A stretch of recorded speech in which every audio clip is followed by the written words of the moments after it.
Welcome everyone once again to Rhodium After Dark, and I want to thank everybody for tuning in. I know it's kind of late. It's about 11 o'clock. This is probably the latest we've ever gone, but it doesn't matter. I wanted to make sure I got my guest here on time.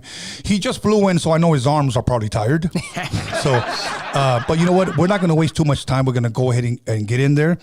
But I do want to say this, that this guy in 2010, okay, was known for the world's best DJ. Now, he just said, that was a long time ago, but you know what? I'm gonna say it this way. One of the world's greatest. Some of you guys call him God on the turntables. So he's here, the one and only DJ QBERT. Man. How you doing, my brother? Why you gotta say all that for? I'm just me. Well, you know what, man? But that's a blessing that you could be such a humble man and so many people can brag about you, because today I received a lot of messages. Oh, you're bringing God up on the turntables today. You're going to bring God. And I'm like, look, brother, I'll probably speak for him. There's only one God, and he ain't him. Right. That's right. But I appreciate the love that you're showing him for him being a DJ and how dope he is and how blessed and gifted he is on those two turntables. You know, now, QBERT, first and foremost, I know you just got in. Tomorrow you will be at the Rhymefest. Yes, Rhymefest. Looking forward to it? Oh yeah. I love LA because LA appreciates like a lot of the dirty beats I do. I like doing a lot of real grimy, like old school drum machine beats. That's dope. So, you know, like there's a lot of real heads out here. So. Now, you know what? Do you still do beats like that, or is this just stuff you've done in the past? Bro, I collect anything that's 12-bit or 16-bit. SP1200, SP12. And Sonic EPS, Studio 440. We made the Dr. Octagon album with that. Big shots to Automator, Cool Keith. Some people don't know I was a DJ for that, but that's me. And then what else is there? MPC 60, MPC 3000, MPC 2500, Lin 9000, ASR 10. All those drum machines. I love that 90s fucking dirty beat sound. Yes. And do you still have any of those drum machines? All of them. I collect them, bro. That's my thing. Really? Yes, bro. I used to collect robots and shit, and these robots. And the fuck am I doing with this shit? Nice. When I got into drum machines, I was like, wait a minute, this is me right here. That's what those are the real robot toys for me now. Right. So you used to collect robots like what? Like giant robot, like Johnny Sacco? I mean, I still got them too. You know, I love those. But then, you know, when I started getting into the drum machines and stuff, it's like, oh no, this is what I should have been collecting. I should have been learning about all that stuff. And now I'm learning how to make all these really cool beats, like let's say Premier used to use a S950, you know, back in the days, and he would hook that up with let's say Lord Finesse would hook a SP1200 up to a S950 to get that, you know, the first Gangstar album kind of sounds and the way how Lord Finesse makes beats. And now I just really the last couple of years I've been studying how the greats made all the dirtiest beats. And wow, that's so dope, man. I think we were in the car, we were talking about the Dr. Dre and stuff. I know he used the MPC 3000, SP1200 back in the days. Well, the SP1200 was the number one go-to. Before that was the 808. He was the first guy, but I'm going to give credit to Arabian Prince, because Arabian Prince said here, that was all my equipment. That's what he said. What? He goes, and they never used to give me any credit. He goes, and I'm the first one that converted a 808 to MIDI in the 80s. Because one thing about Arabian Prince, he'll tell you, like, I'm a geek like that when it comes to that shit. Oh, yes. And the first time that I ever saw the SP12, and I Arabian Prince said it because he said it cost me like $5,000 and it was mine. He said, and it was the SP12 keyboard. Oh, it was at the emulator too. There you go. Yep, I got that. Oh, you got it? Oh yeah, you gotta have that. Oh wow. Yeah. And then I think we're talking in the car, and you were saying a trick for the SP1200s. You play the B-boy break on 45. On record, make it a little faster, and you slow it down in the SP1200 and give it that little fat, little buzzy crunch. That buzzing crunch Bro, sound. when you said that, I was like, okay, he knows what's up. Yeah, man. Because, like I said, what Dre would tell me is 10-second drum machine, 2.5 per drum. You hung out with Dr. Dre. Yes. And he taught you all the secrets, bro. I got to pick it. Why? I got to interview you right now. What did you learn from him? A lot of quotes. Like what? Like, for an example, when he talked about his music, he would always say, timing is everything. Don't just do it. Don't do a song today and release it tomorrow. Timing is everything. Wait for the right time. Another one was simple sales. I try to keep my beats as simple as possible. And I'm like, come on, bro. Your beats are not simple, but to him they were. You know, like for an example, he gave me an example when he did "Dope Man" with Ice Cube. He just took the kick and the snare from "Payback" from Roxanne Shante, produced by Homeboy. What's his name? Molly Mall, the great Molly Mall. I just took the kick and the snare out of my own hat, and then I just rolled Funky Worm, the vinyl over it. You know, because I just added a nice 808 bottom to it, simple, no bass line. And let me see, what other things did he tell me? Simple Sales, and he's the one that introduced me to the Too Short sound. When Born to Mac first came out, he said, this guy's going to blow up. How do you get the bass line? Where's that from? Well, that I don't know. I'm not going to sit here and try to say I know Too Short sound. I know what it sounds like. It's a Roland. Okay. Maybe. I think I'm guessing it's that Roland bass.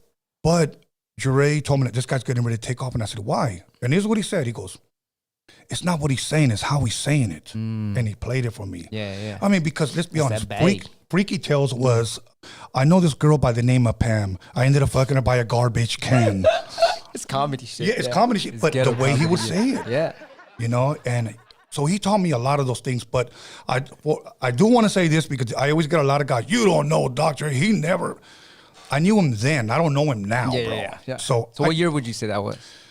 Between 87 and 91. So I was talking, as on the drive here, I was asking you about these old mix records, bootleg records of DJ mixing, and you said that they were making them, and they were called what? And Chris the Glove Taylor was making them? Chris the Glove Taylor. So I was wondering who the scratches were, because it was like really good for that time. Chris the Glove Taylor did Scratch Dance. Okay, the bootleg records. The bootleg records. Fuck, he did that. So hard to find. Yes, and then there were the Mix Tricks and the Xerox that were made by Yella and Dr. Dre, and Lonzo was here, you know, and he said, I released those motherfuckers. That's what he said. Oh, so he's like an executive producer kind of guy? Pretty much. I mean, but Lonzo admits it that when they did Dr. Dre's Surgery video, he goes, I just grabbed the keyboard and I pretend I was playing, but I wasn't playing shit. So he admitted that here. Yeah. But he said those were my labels, the Xerox, the Mix Tricks. I did it, and I was selling them like hotcakes. So it was Dre and DJ Yellow. Yellow admitted to that as well too. How many did they make? Those there was just so honestly. It was just which is the one that Chris the Glove Taylor made? Those ones. I believe there's only Scratch Dance 1 and Scratch Dance 2. I believe. You DJs out there, please correct me in the comments. You know who would know is that J-Rock. He has all that. You know J-Rock from the Beat Junkies? Yes, he has everything. Really? I got to ask him, yeah. You know what's funny, man? It's like, okay, Dre made mixtapes for my manager from 84 to 87. He made a lot of them. I took over from 87 to 91, I believe. And Ice Cube rapped on them, you know, Dre rapped on them, Easy rapped on them, JJ Fatone, Loke, Ice Cube, eventually Quick, Second to None, AMG, High C. Everybody who rapped on them eventually went on to have major record deals and eventually went on to go on to sell gold or platinum records. So that's why Steve had them on, because he had an ear, like, let's get these guys on.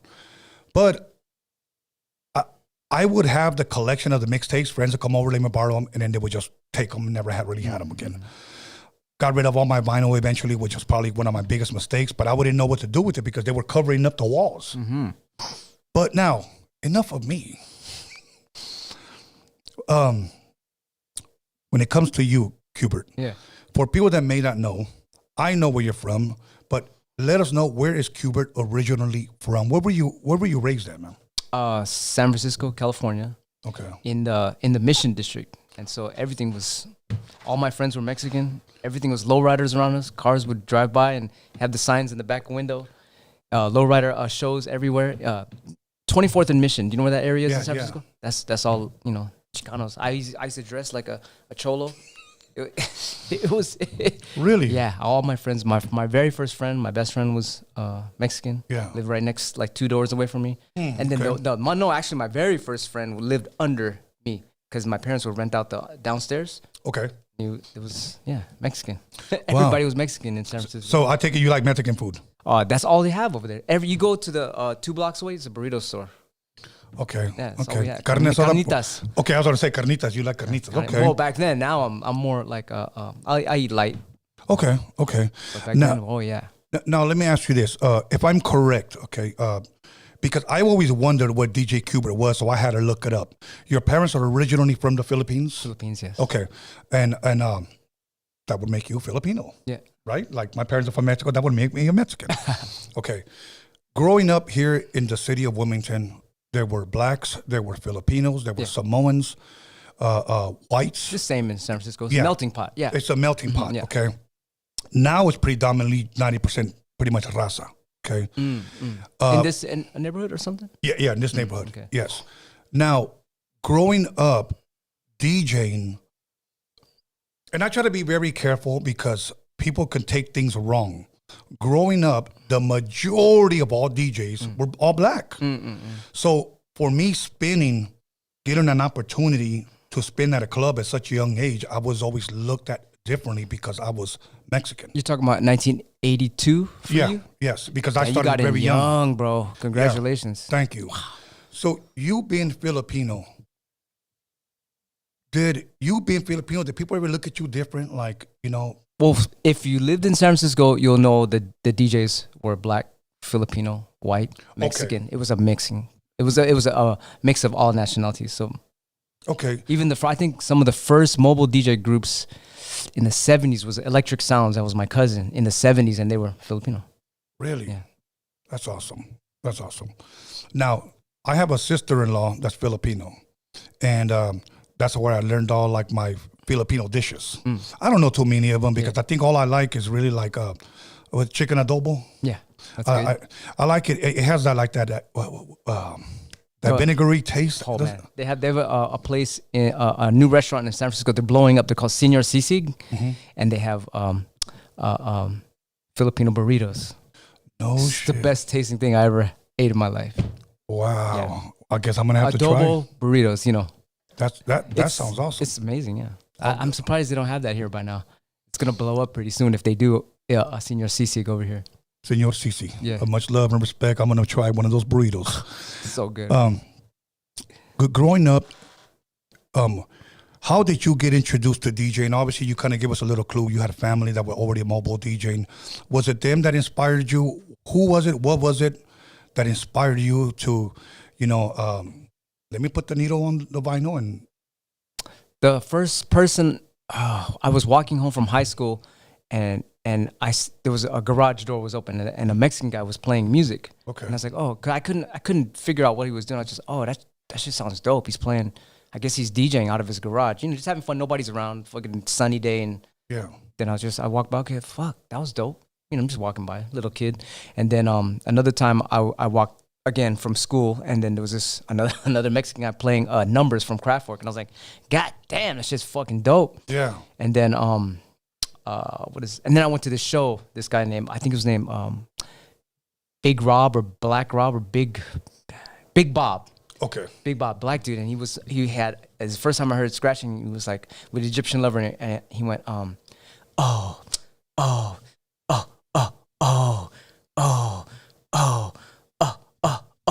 And then from that day on, me and my friend was like, holy fuck. So everything we did, we were like, hey, want to get some food?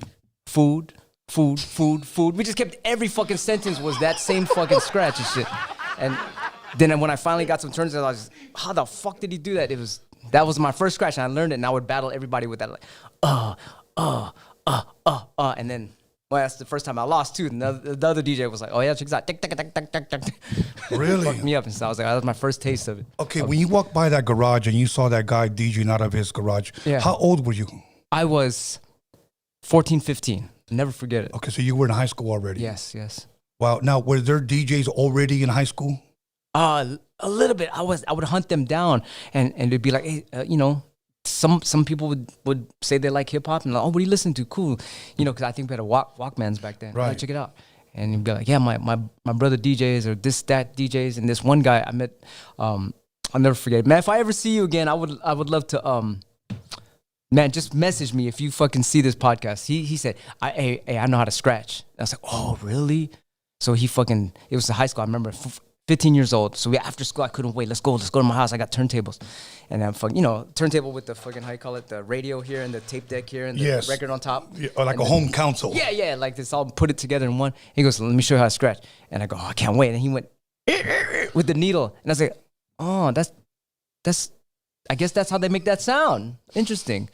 And then, but then later, you know, I got to find out, no, they're actually, Yeah. you know, playing the grooves. Wow. But that dude, and after that, I was like, that's it. And then he goes, yeah, that's how I scratch. There it is there. That was my first taste of scratching. I just recently shared this story, and I'll make it quick because I want people to hear from you more than they want to hear from me. I want to give a shout out to Nathan Gill, rest in peace. He passed away pretty much immediately out of high school. But we were in 8th grade, and he told me, do you know what scratching is? Because I was somewhat blending already in junior high school. Now they call it middle school. And I go, scratching? And he goes, yeah. And I said, no, I really don't know what that is. He goes, okay, I'm going to show it to you. Oh. So I thought scratching, he goes, yeah, you scratch the record. So mentally I'm thinking he's going to, scratching with your fingernails. Yeah, scratching the record. Shit. How do you do that? Well, he brought me the record, Grandmaster Flash on the Wheels of Steel. Ooh. And he said, oh man, I want to tell this story, but I'm going to save this one little part. He said, just take it home, listen to it. And it changed my whole life, bro. From the very beginning, from essay. There goes that pattern again. Yes. Yeah, so I was like, what the hell? It's so simple and shit. Yes, but it's funny that when you hear it or see it, it's like rocket science. What? Yeah, it's magic and shit.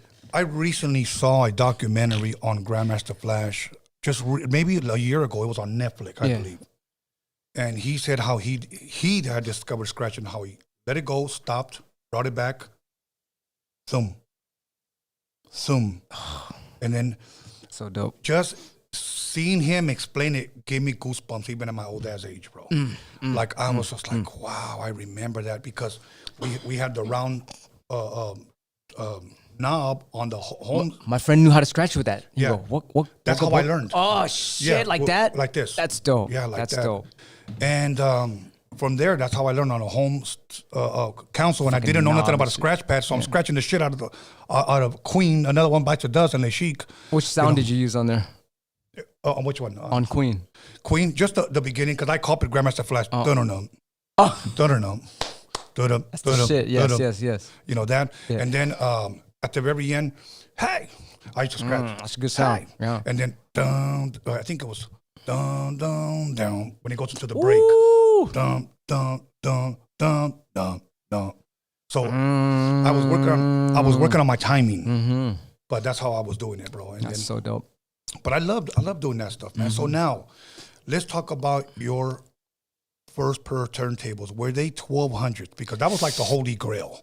Okay, so I started off with that console, right? And then my dad had another turntable upstairs, and had the little thing in the middle, and then you stack the records on it, and then they go down, little, what do you call it, spindle thing, whatever. Right. You can stack like 7 records, and after that one would play the arm would go, and then it would play the next one like a little jukebox thing. Yes. So then I had that. Then I put that next to my my other thing. So I had 2 turntables now. At that time, were you just blending, like trying to blend, or were you both? Oh, okay. I was trying to scratch and blend at the same time, and blending was kind of like that's how the hell do you blend 2 records together? Yeah. And I had a Radio Shack mixer, no fader, so I would have to use the up and down to scratch, and that's why I scratch reverse, because it's the same movements like that. Okay. You've seen the Radio Shack mixer with no fader, yes. Joe Cooley told me that he couldn't afford the fader one. Yeah. But I think the one was just the faders going up with no crossfader. Yes. I think he told me that was like $69. He goes, but the other one was like $99. Oh, yeah, too expensive. yeah, it was. Yeah. And my first one was the crossfader one. Oh, good. Congrats. Yeah. How'd you get that? I had to work paper route. Whoa, okay. Yeah, so, you were ahead of us. Hey, do people even know what paper routes are today? Bro, I used to ride my bike and throw it and then fucking hit the plant potter and all that shit. The dogs, all that. Paper route, just in case for you younger generation, if you guys are watching it, you got a bike, you put almost like a... That's the first internet. Pretty much, yeah. Yeah, you have almost like a material bag on your handlebars full of newspapers. Yeah, backpack and folded up newspapers and a front part folded up newspapers. Yeah. You ride really your bike felt around the neighborhood and throw you it. really felt like you had a job. There you go. I felt important. Yes. Like, oh shit, that guy's when I was a kid and I saw a paper guy, paper boy, I was like, oh, that guy's he's like that's big time, he's bro. He's going places. Yeah, he's gonna get a mixer one day. Yeah. So with a fader. how soon after that would you say you got your turntables, your techniques? But I want to ask, were they brand new? No. My dad saw me. God damn, he's still playing music in the room. What the hell? And then I showed him the turntable. Like what I really like. Wow, that's expensive. God damn you! And then he went to the flea market one day and he saw one for like, I don't know, $60, and he brought it back home. And I was like, oh shit, a fucking 1,200. And then I was like, yeah, thank you, Dad. And fucking, you know, it's a little bit, but you know, 1,200, no matter what, it still fucking works for some reason. Yes. So I was like, wow, I couldn't believe it. I was like, oh, thank you, God. It was like sent from angel and shit. Look, my first pair of turntables were some belt drives, and those suck. Yeah, Mixmaster Mike started off with that. I remember when you bring me back to those times when I was hanging out with Mixmaster Mike as a kid. If you didn't know how to use one and you let it go, and you playing like Billie Jean, if you were good, you could be like kiss, kiss. But if you were sorry and you didn't know the turntable, the record's moonwalking. Yes, pretty much. But I believe I was sharing this with Melody. And by the way, much love and respect to Melody for connecting me with in the house. Absolutely, connecting me with QBERT. Melody's the one that called me. You got to be on this guy's radio show. He's like, this guy's like, he knows what's up with all the hardcore DJ shit. I'm like, oh, thank shit, you, okay, man. let's go. Thank you, Melody. Much love. Thank you for connecting us. And Melody, Beat Junkies in the house. Absolutely. So what happened was, I told him this story about my first pair of turntables. How I bought them from a guy down the street. He was a white dude. He just didn't want them anymore. Oh, I don't know how old they were, bro, but they were used. Okay. And he said, I remember he picked them up and he gave them to me. And I remember I walked home with them like this. And I was the happiest man. Fuck, I was about to say that. Oh my God. No covers, no needles. It didn't even have cartridges. I said, I'll get them. Yeah. But the bottom of the turntable, when you lift it up, had female RCA plugs. Female. Okay, so you had to get, female RCA plug at the bottom. So I asked him, what's that? And he goes, I'll find it for you. Yeah. So he found me one. He goes, that's a stop button for the floor. What? You play it, and you can be like, oh, so the audience will be like, oh shit, he's doing magic tricks. Pretty much. Yeah. And eventually I was able to afford the new one, so I got rid of those. But even Joe Cooley had never seen that at the bottom. Oh. So I don't know if you ever seen that. Maybe you guys should Google it. But there used to be female RCA plugs at the bottom of the turntable that was sticking out. Yeah. And I just thought that was so neat. But I only had one for turntable. Couldn't find the other one. That's crazy, man. But you know the belt drives, it'll make you become smoother as a DJ. So the worst, I mean the really bad equipment is actually a blessing because it makes you get better as a DJ. Some people don't know that. They want to start off with all the new shit and all that. It's like, you know, just use what God gives you at that moment because that's going to be a good stepping stone for you. Absolutely. Now, when did you realize, man, that you were starting to get good at scratching? Like how early on? Was it immediately, you think? No freaking way, bro. I would have to say about a year and a half, maybe 2 years. I think I was scratching a lot, and then it's like, it just sucked. I would listen to it, it sucked, and all this stuff. And then one day, maybe a year later, it just, I kept doing it so much that I started getting a little bit of a feel for it. And then they got us to do a show in the high school cafeteria, and this was a little bit of an echo in there. So as I'm scratching, I'm going, and I'm like, the fucking echo is fixing it for me. I'm like, oh shit, it sounds dope. And so that's kind of when I started like learning that, it's a musical instrument. You can, like up and down rather than da da da da da. It's more like da da da da da da da. Like more, fucking different pitches in the scratch. You're the first one that's ever described it like that, but it's true. When you get an echo, yes. Oh man, it fixes everything. Yeah, yeah, it's true. Yeah. Now, as far as your, let me ask, when did you get your second 1200? Your technique? Oh, when I finally got a second one, whoo. Oh man, I would have to say, about the same age, fifth. Oh man, maybe. Oh man, I started off with that janky equipment. Ooh, that's a great question, bro. I would have to say at least maybe a year. Okay. Maybe. Now you got the two holy grails of turntables. Yeah, and then I had a DJ group at that time too. So we must have got it maybe even less than that. But we were called Lifestyle Productions. Okay. Yeah. How many guys were in there? There was Dino, DJ Dumb. There was DJ Cuts, DJ Shade, and Prod D. He was a product man. That's a lot of DJs, huh? Yeah, and then I know I'm missing some other people. Johnny Crush. Oh man. Anyway, so were you guys were a crew? Was it safe to say a mobile DJ crew? It was a mobile DJ crew, straight up. Yeah, Okay. yeah. We do weddings, parties, Quinceañeras, debuts, proms, all that shit. Oh, that's dope. That's dope. So speakers, Serving Vegas. Oh, bro. Yeah, whatever the heaviest shit is that fucking that made us work out. It was the heavy QAC amps.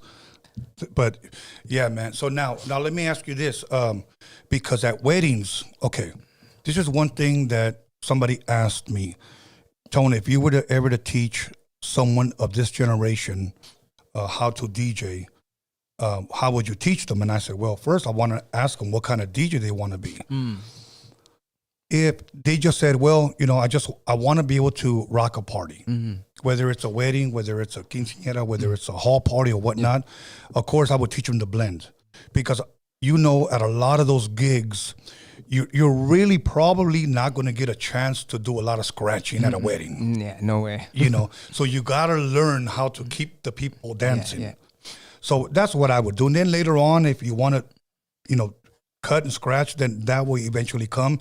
But let's at least start getting you booked and start making money. Yes.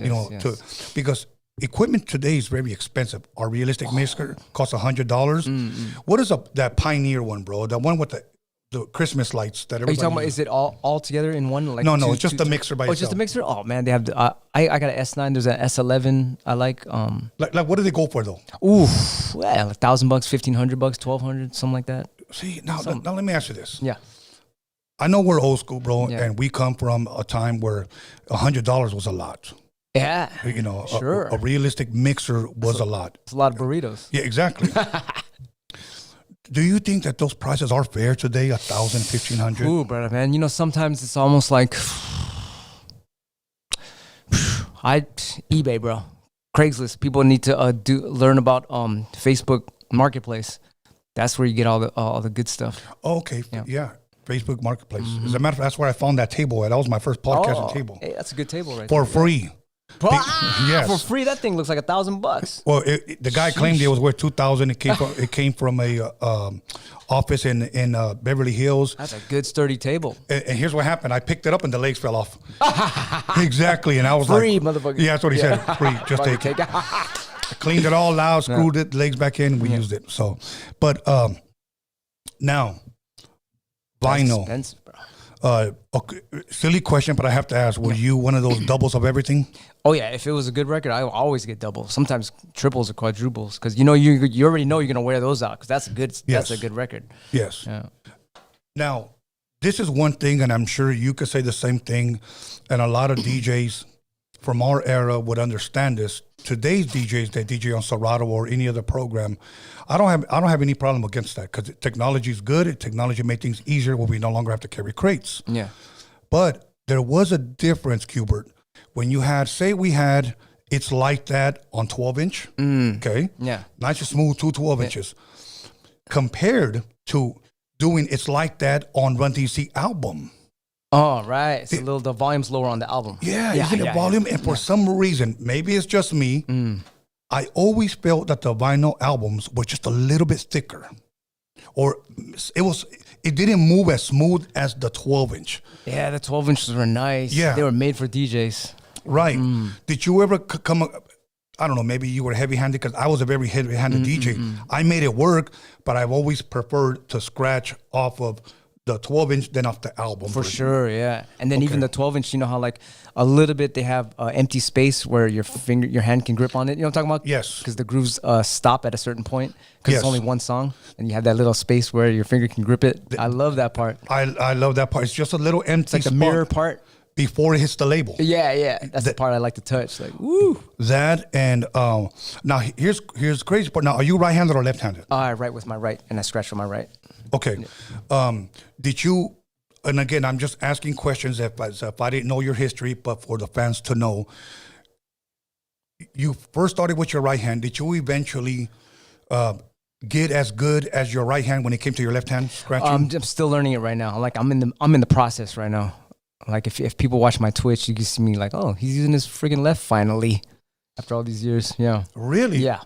It's like at stage like kindergarten right now, but it's at least at least it passed preschool. Well, why does that surprise me, bro? You're like, I don't know, bro. I mean, I just because I used to look at I used to play Street Fighter, and I used to just use one character, and I would just kick everyone's ass. Was it Ryu? No, it was Ken. Okay. And I would kick everyone's ass with one character. So I'm like, I just use one character, and I see Jimi Hendrix. I'm like, he's just playing like this the whole time. He's not switching it. Yeah. But now I'm like, it's kind of fun to fucking do this shit with two hands. Now I'm realizing that. So it's like, you know. See, it's different now. I want to say this because I want to clarify this. It's a difference between scratching quick with your left hand than from going because you do that. Yeah, juggling. Right, you do that. Sure. So it isn't that he never uses his left hand. It's just when it comes to possibly solo scratching. Is that what we're talking about? Yeah. Okay. Now, Joe Cooley, left-handed guy. Ooh. Well, he writes with his left? Yes. Oh. Yes. And scratches with his left? Yes. Interesting. Okay, now we like that little part, that little mirror part. Yeah. He never did that. He likes the edge? The close to the edge, almost close to that little mirror part of the edge. That's where he would put it. And many times he looked like... See that in his videos, you're right. Yes, bro. Yeah.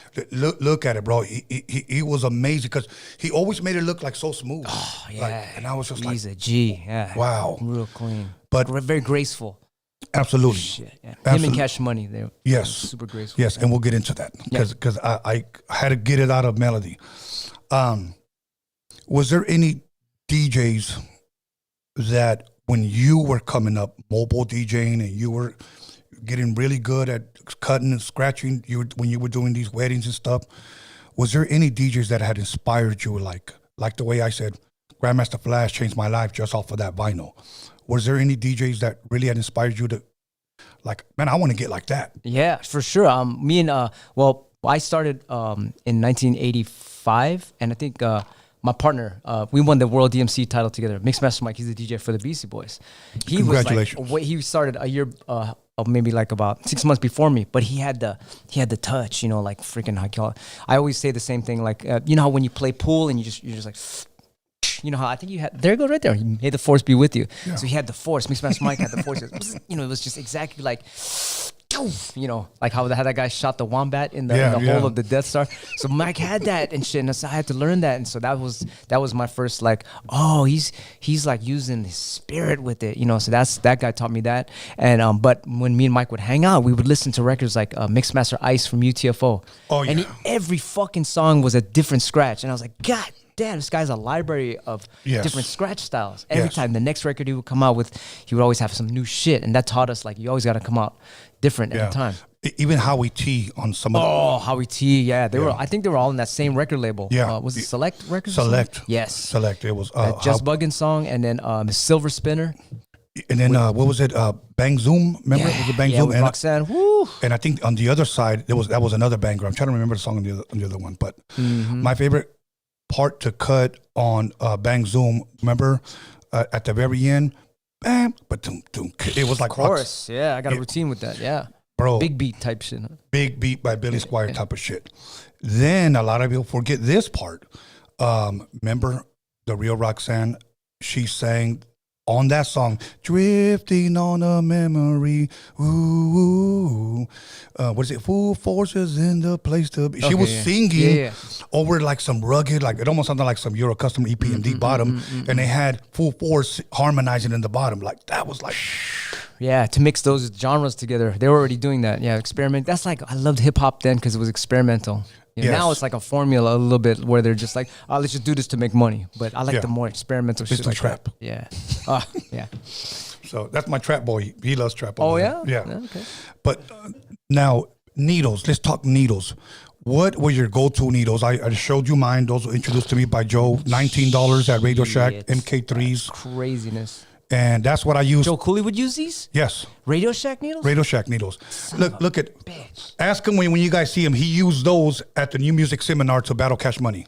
Whoa, those right there. stuck too. When I used to use those back then, the radios, they never skipped. Yeah, they never skipped. They were good. And you know, I mean, so that was my go-to needles. That's a good needle, yeah. What was your needles of choice back then? Probably that one, and then there was these things, Stanton, I forgot what was it, 150s, I think. Yeah. And then there was Pickerings. Okay. That was a New York thing. And then later, we found these things. My partner D Styles was like, "Hey, check these out, short M44.7s," and then you know, the rest is history. Wow. Everyone started using those, and now they're like hundreds of dollars just for the freaking needles now. I know, bro. I don't even want to get into it because But they have a new company named Gico who are replicating that now. Oh, really? Yeah, so it's a lot cheaper. Okay, then I'm probably going to have to know about that because one of my grandbabies went in my room, and okay, here's the thing that a lot of us DJs do. Many times when you're playing a record, the record for some reason gets dirty and the needle gets dusty. Sure. So many times what we would do, and I'm not trying to be gross, yeah, why not? And that's what we did to the needle. Lick it. Okay, and we licked it. My grandbaby saw me do that. Yeah, I saw you do that. And he like pushed it back, and it was a sure needle. And they go like what 150, but they're not available anymore. Oh, okay. So I need some new. But you still have the cartridge for it? Yes, I still have. Take that out and get the Gico needle and put it in. Okay, then I'm gonna need to know where that's at. JICO from Japan, man. Oh, good, thank you. Wonderful. Different colors too. They got glow in the dark. They got clear red, blue. It's dope, bro. Yeah, man. What's your favorite color? Things are blue. There you go, bro. They got that. I even brought my blue ones. Things are so much better today, but we just have such great memories of those. Now, scratch pads. I didn't discover scratch pads at my home system because I was too busy tearing shit up. Did you know immediately that you needed some type of scratch pad because the the Technique 1200 came with that matte black thing? Remember? Ooh, that's thick, huh? Super thick. Yeah. But it had that plastic under it. That's the secret weapon, the plastic. Okay. And then I would cut out some kind of freaking carpet. Oh, a t-shirt, like a really hard t-shirt, and put that over it. That was my first slip mats. Really? Yeah. T-shirt? T-shirt, and then it was some kind of hard material that wasn't a little harder than a t-shirt, but it was not as thick as the Technique. I don't even think Techniques came out with the slip mat back then. Oh, wait a minute. I had used Techniques, so I never found those until recently. Okay. Yeah. What I used, probably a lot of DJs used back then too. Many times when you buy a 12-inch record, it came with a plastic or like a plastic sleeve. Yeah, and you cut it out. You cut that out. That's what I'm talking about. Yes. You cut it out. That's the first one, yep.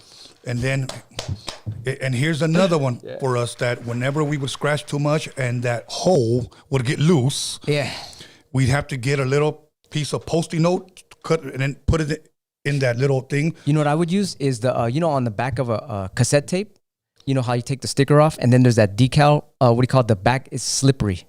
The other part of not the sticker part, the one the sticker sticks to. Okay. The slippery part, I would cut that out and put that in there and then tape that in there. That way it's slippery still. But I didn't know that. Like it's waxy, that part. Yeah. I didn't know that because sometimes it would be rough because that paper would be thick, you know, in that little hole. So you kind of you take it back out, stretch it out, and like put it back in there. Large vagina. You got to stick some shit in there. Now, give me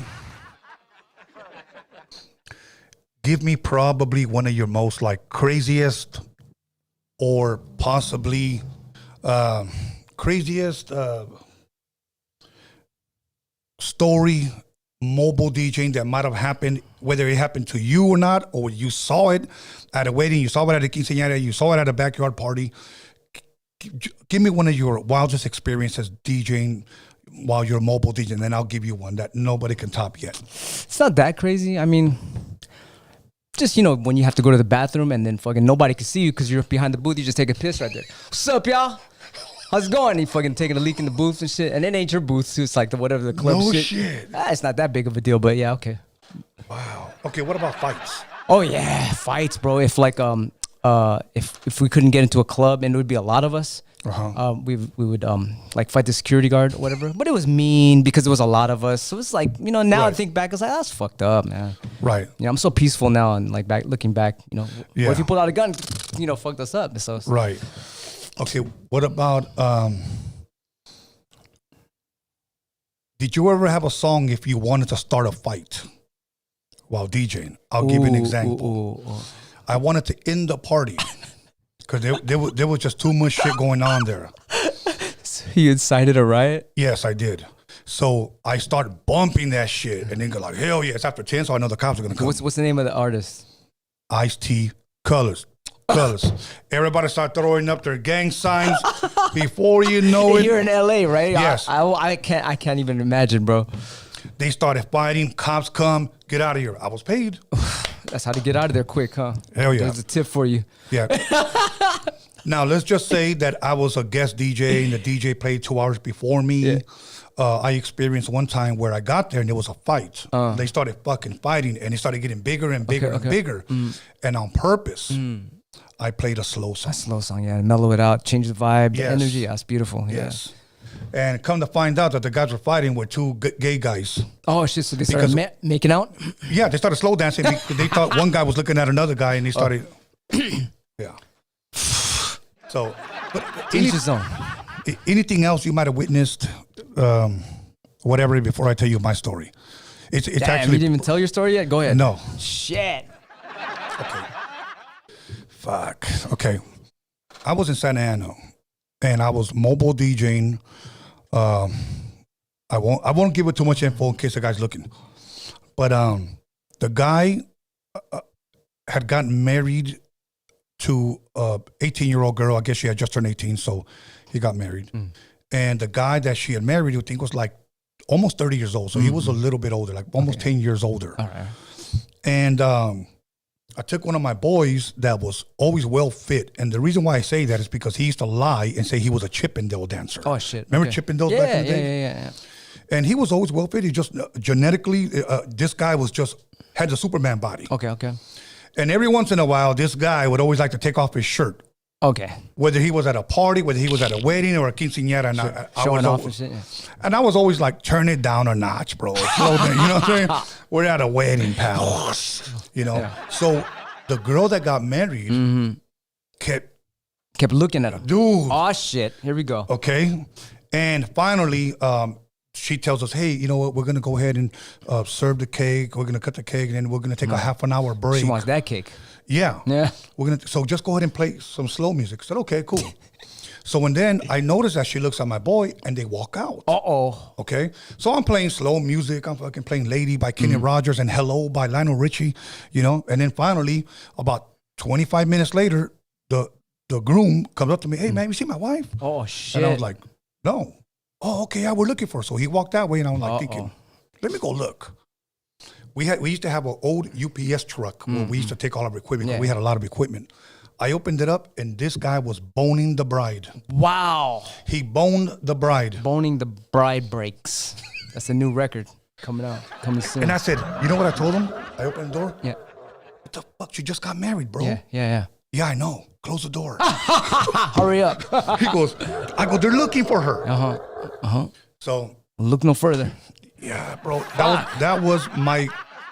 If you guys can top that when we open up the phone lines, you call won, in, bro. brother. You won. Yeah. Damn, bro. So what happened? What did the groom say? Well, it was an awkward position because after that they're taking pictures. Sure. They do the dollar dance and and I'm like, this guy's gonna go home thinking he's gonna be the first tonight, but probably the 8th. Sloppy seconds. Yeah. Anyways, back to music. Okay. But did he ever find out? No, he never did find out. Son of a fuck. Yeah, he never did find out, bro. But what nationality was that guy? They were Mexican. Okay. Both of them. So the kid came out normal, the same. Then he'll never know. Yeah, bro. But that guy, bro, like he was a chick magnet, and girls everywhere we went. He was the type of guy that guys would say, hey man, let's go out tonight, because knowing that girls are gonna be attracted to him, and most likely if he gets with one, they're gonna have friends, so they're gonna hook. The scraps. the scraps, Yeah. pretty much. They get the chubby chicks. Yeah. So Whatever works. Yeah. yeah, it's funny when you ask a guy like, "Hey, does she have a friend?" Yeah. What does she look like? Oh, she has a nice personality. How much does she weigh? That's usually what they say, bro. Yeah. Yeah. Okay. I'll take it.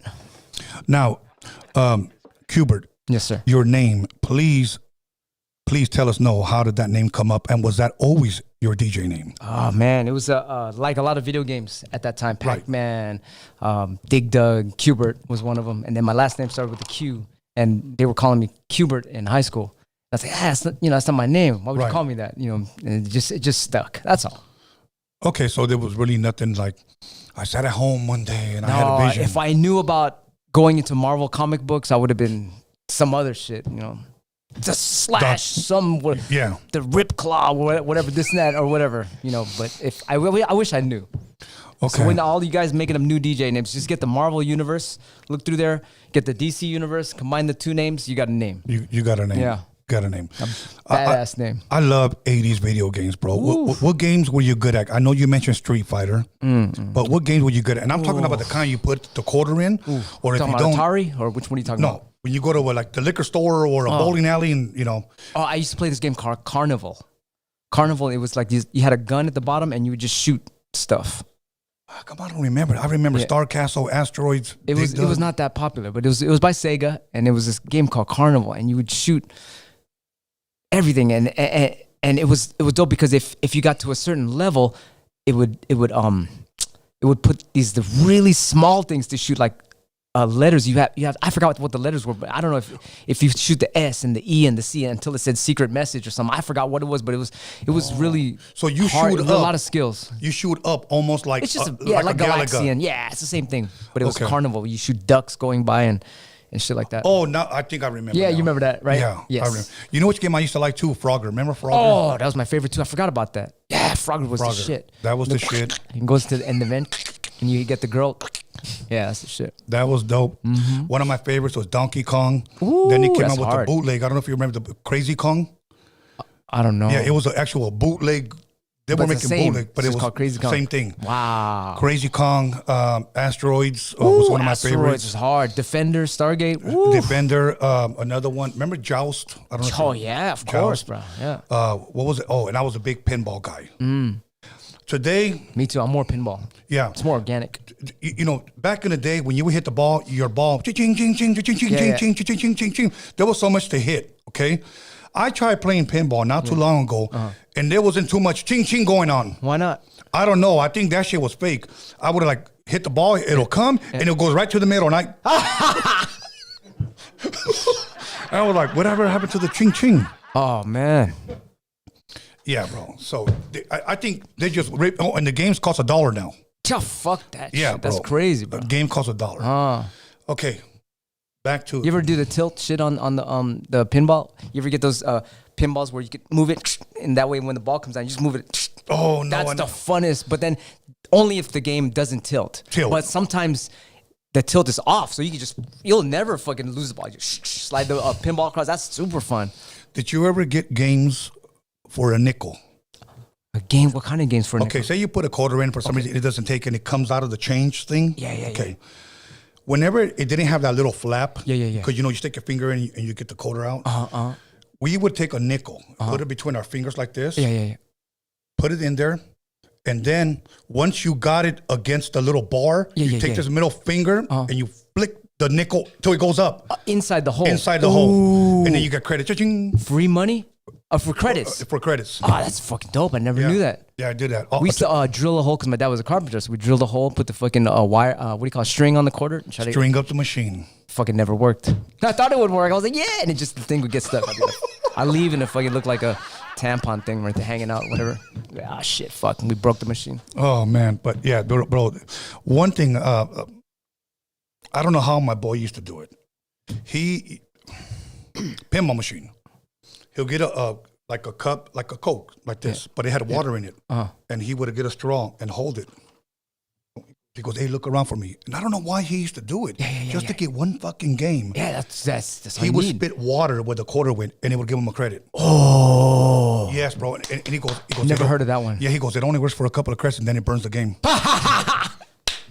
That's That's so funny. Yeah, I'm like, why do you do that? He was the guy that taught me how to string up Coke machines, vending machines. How? Well, same thing. He would, as soon as you start hearing like, he said you have to feel it. Oh. Piece of tape, put it on the quarter, the string, put it in. As soon as you start feeling it, you go, okay, it's right there. What? Then he would press down the change return thing, and then all the quarters start coming out, and then you just start pressing all the Cokes and take all the Cokes out. Nice, bro. Yeah. Man. So what did these guys turn out to be later? Did they become some kind of geniuses? Fuck. Because they got some talent, right? Some hidden fucking talent. They do, but they turn out to be nothing. Ah, shit. The last time I saw him, I think he took his... he was riding a scooter, and he had his suit from the cleaners hanging onto the back of his shirt while he was on the scooter. What the fuck? Did he steal that too and shit? I don't know, bro. But fuck. Yeah, that's what he's doing now. Wow. But yeah, bro, like they were like that. But they all went and supported me whenever I went to DJ. Like I would have 15 to 20 guys always just show up and chill with me. Beautiful. Now, if you can recall, what would you charge for a wedding in the 80s? It started going up. It's $100, $250. We started getting more popular a little bit. $500, then $1,000. It got really, sometimes $2,000, $3,000. It was like, fuck, this is dope. Yeah. And then I won the DMC competition in 1991, and then I kind of left that scene. And I wish we kept that too as well. I don't know why we stopped. Okay. We should have kept both. That's where I was going, and you skipped a little bit. Now, from the time you started practicing mobile DJing, 1991 comes around, the DMC. Yeah. How many years now have you been DJing? 85 is when I started. So okay, about 6 years, Okay. Now, I'm just asking because these are things that I would like to know from geniuses like you that are on the turntables, okay? Mentally, did you know, like, I can go in there and win this? Not until my mother was winning Mary Kay Cosmetics Queen of Recruiting for the whole United States 5 years in a row. Really? 4 or 5 years in a row. She's the whole United States. She was a queen of recruiting. And I was a fuck up in school because all I did was, I hated school. I was like, what the fuck is all this? I don't get it. Because I'm a musician, right? In the future, they'll test the kids out. Oh, this guy's going to be a mechanic, or he's going to be a musician, or he's going to be a whatever fucking machine, Coke vendor, whatever. Yeah, YouTuber. And then so they don't have that test right now, right? But I was like in school and I'm learning all this shit. I'm like, I don't like this stuff. So I would cut and learn about music and stuff. And I was not doing well in school, and I thought my life was fucked up. But my mother, she would be like, you have to go to school, you have to learn, you have to pass, you have to become, look at me, I'm a successful. And I'm like, why? I don't know. But she would play these tapes on her music system, and it would be like Anthony Robbins or people that are very high go-getters. Like motivational speakers? Yes, and all I fucking heard was, you are the best. You can do it. You can do anything. Whatever you put your mind to, you could do it. You are the best. It's just fucking hypnotizing me. I'm like, what the fuck is this shit? And then, I would be listening to that, and I would go to school and cut class, but that shit would be in my head and shit. So, wow. So then I would apply that to my practicing. On accident. That's when I had first heard of you, and I seen that on YouTube, and then Melody reminded me of it, and he texted to me again. So I went and refreshed myself watching it, and I just thought it was incredible. I had never seen anything like that. Keep in mind, just like you, there were two guys that I loved and I respected, and I would never, ever say, I want to battle those guys to test how good I am. It was a respect thing. It's Joe Cooley and Tony G. That's so good, yeah. At that time, I knew Joe. I didn't know Tony. I just met him maybe once. But they were just on a whole other level from me. So when I would practice, my whole thing is like, I can win. I know I'm good, Started going on tour in 1991, and I showed you the picture quick, second to none AMG and High C. We're doing shows with EPMD, Chubb Rock, Daz Effects, and I met Guru. He didn't perform, but he was there. Ooh. And I was wondering who was EPMD's DJ. Oh, okay. Was it Scratch yet or no? It was Scratch. Oh, okay. And believe me, later, huh? I went to the sound check because I wanted to hear him. Oh, he's nasty, bro. I walked out of there like, okay, then maybe I'm not that good. Never mind. Bro, he was insane, bro. Oh, he's so good, yeah. He was insane. And, but I guess what I'm saying is, and this is the way in any profession, you should be this to a certain extent. A boxer doesn't train to lose. He trains to win. Yeah.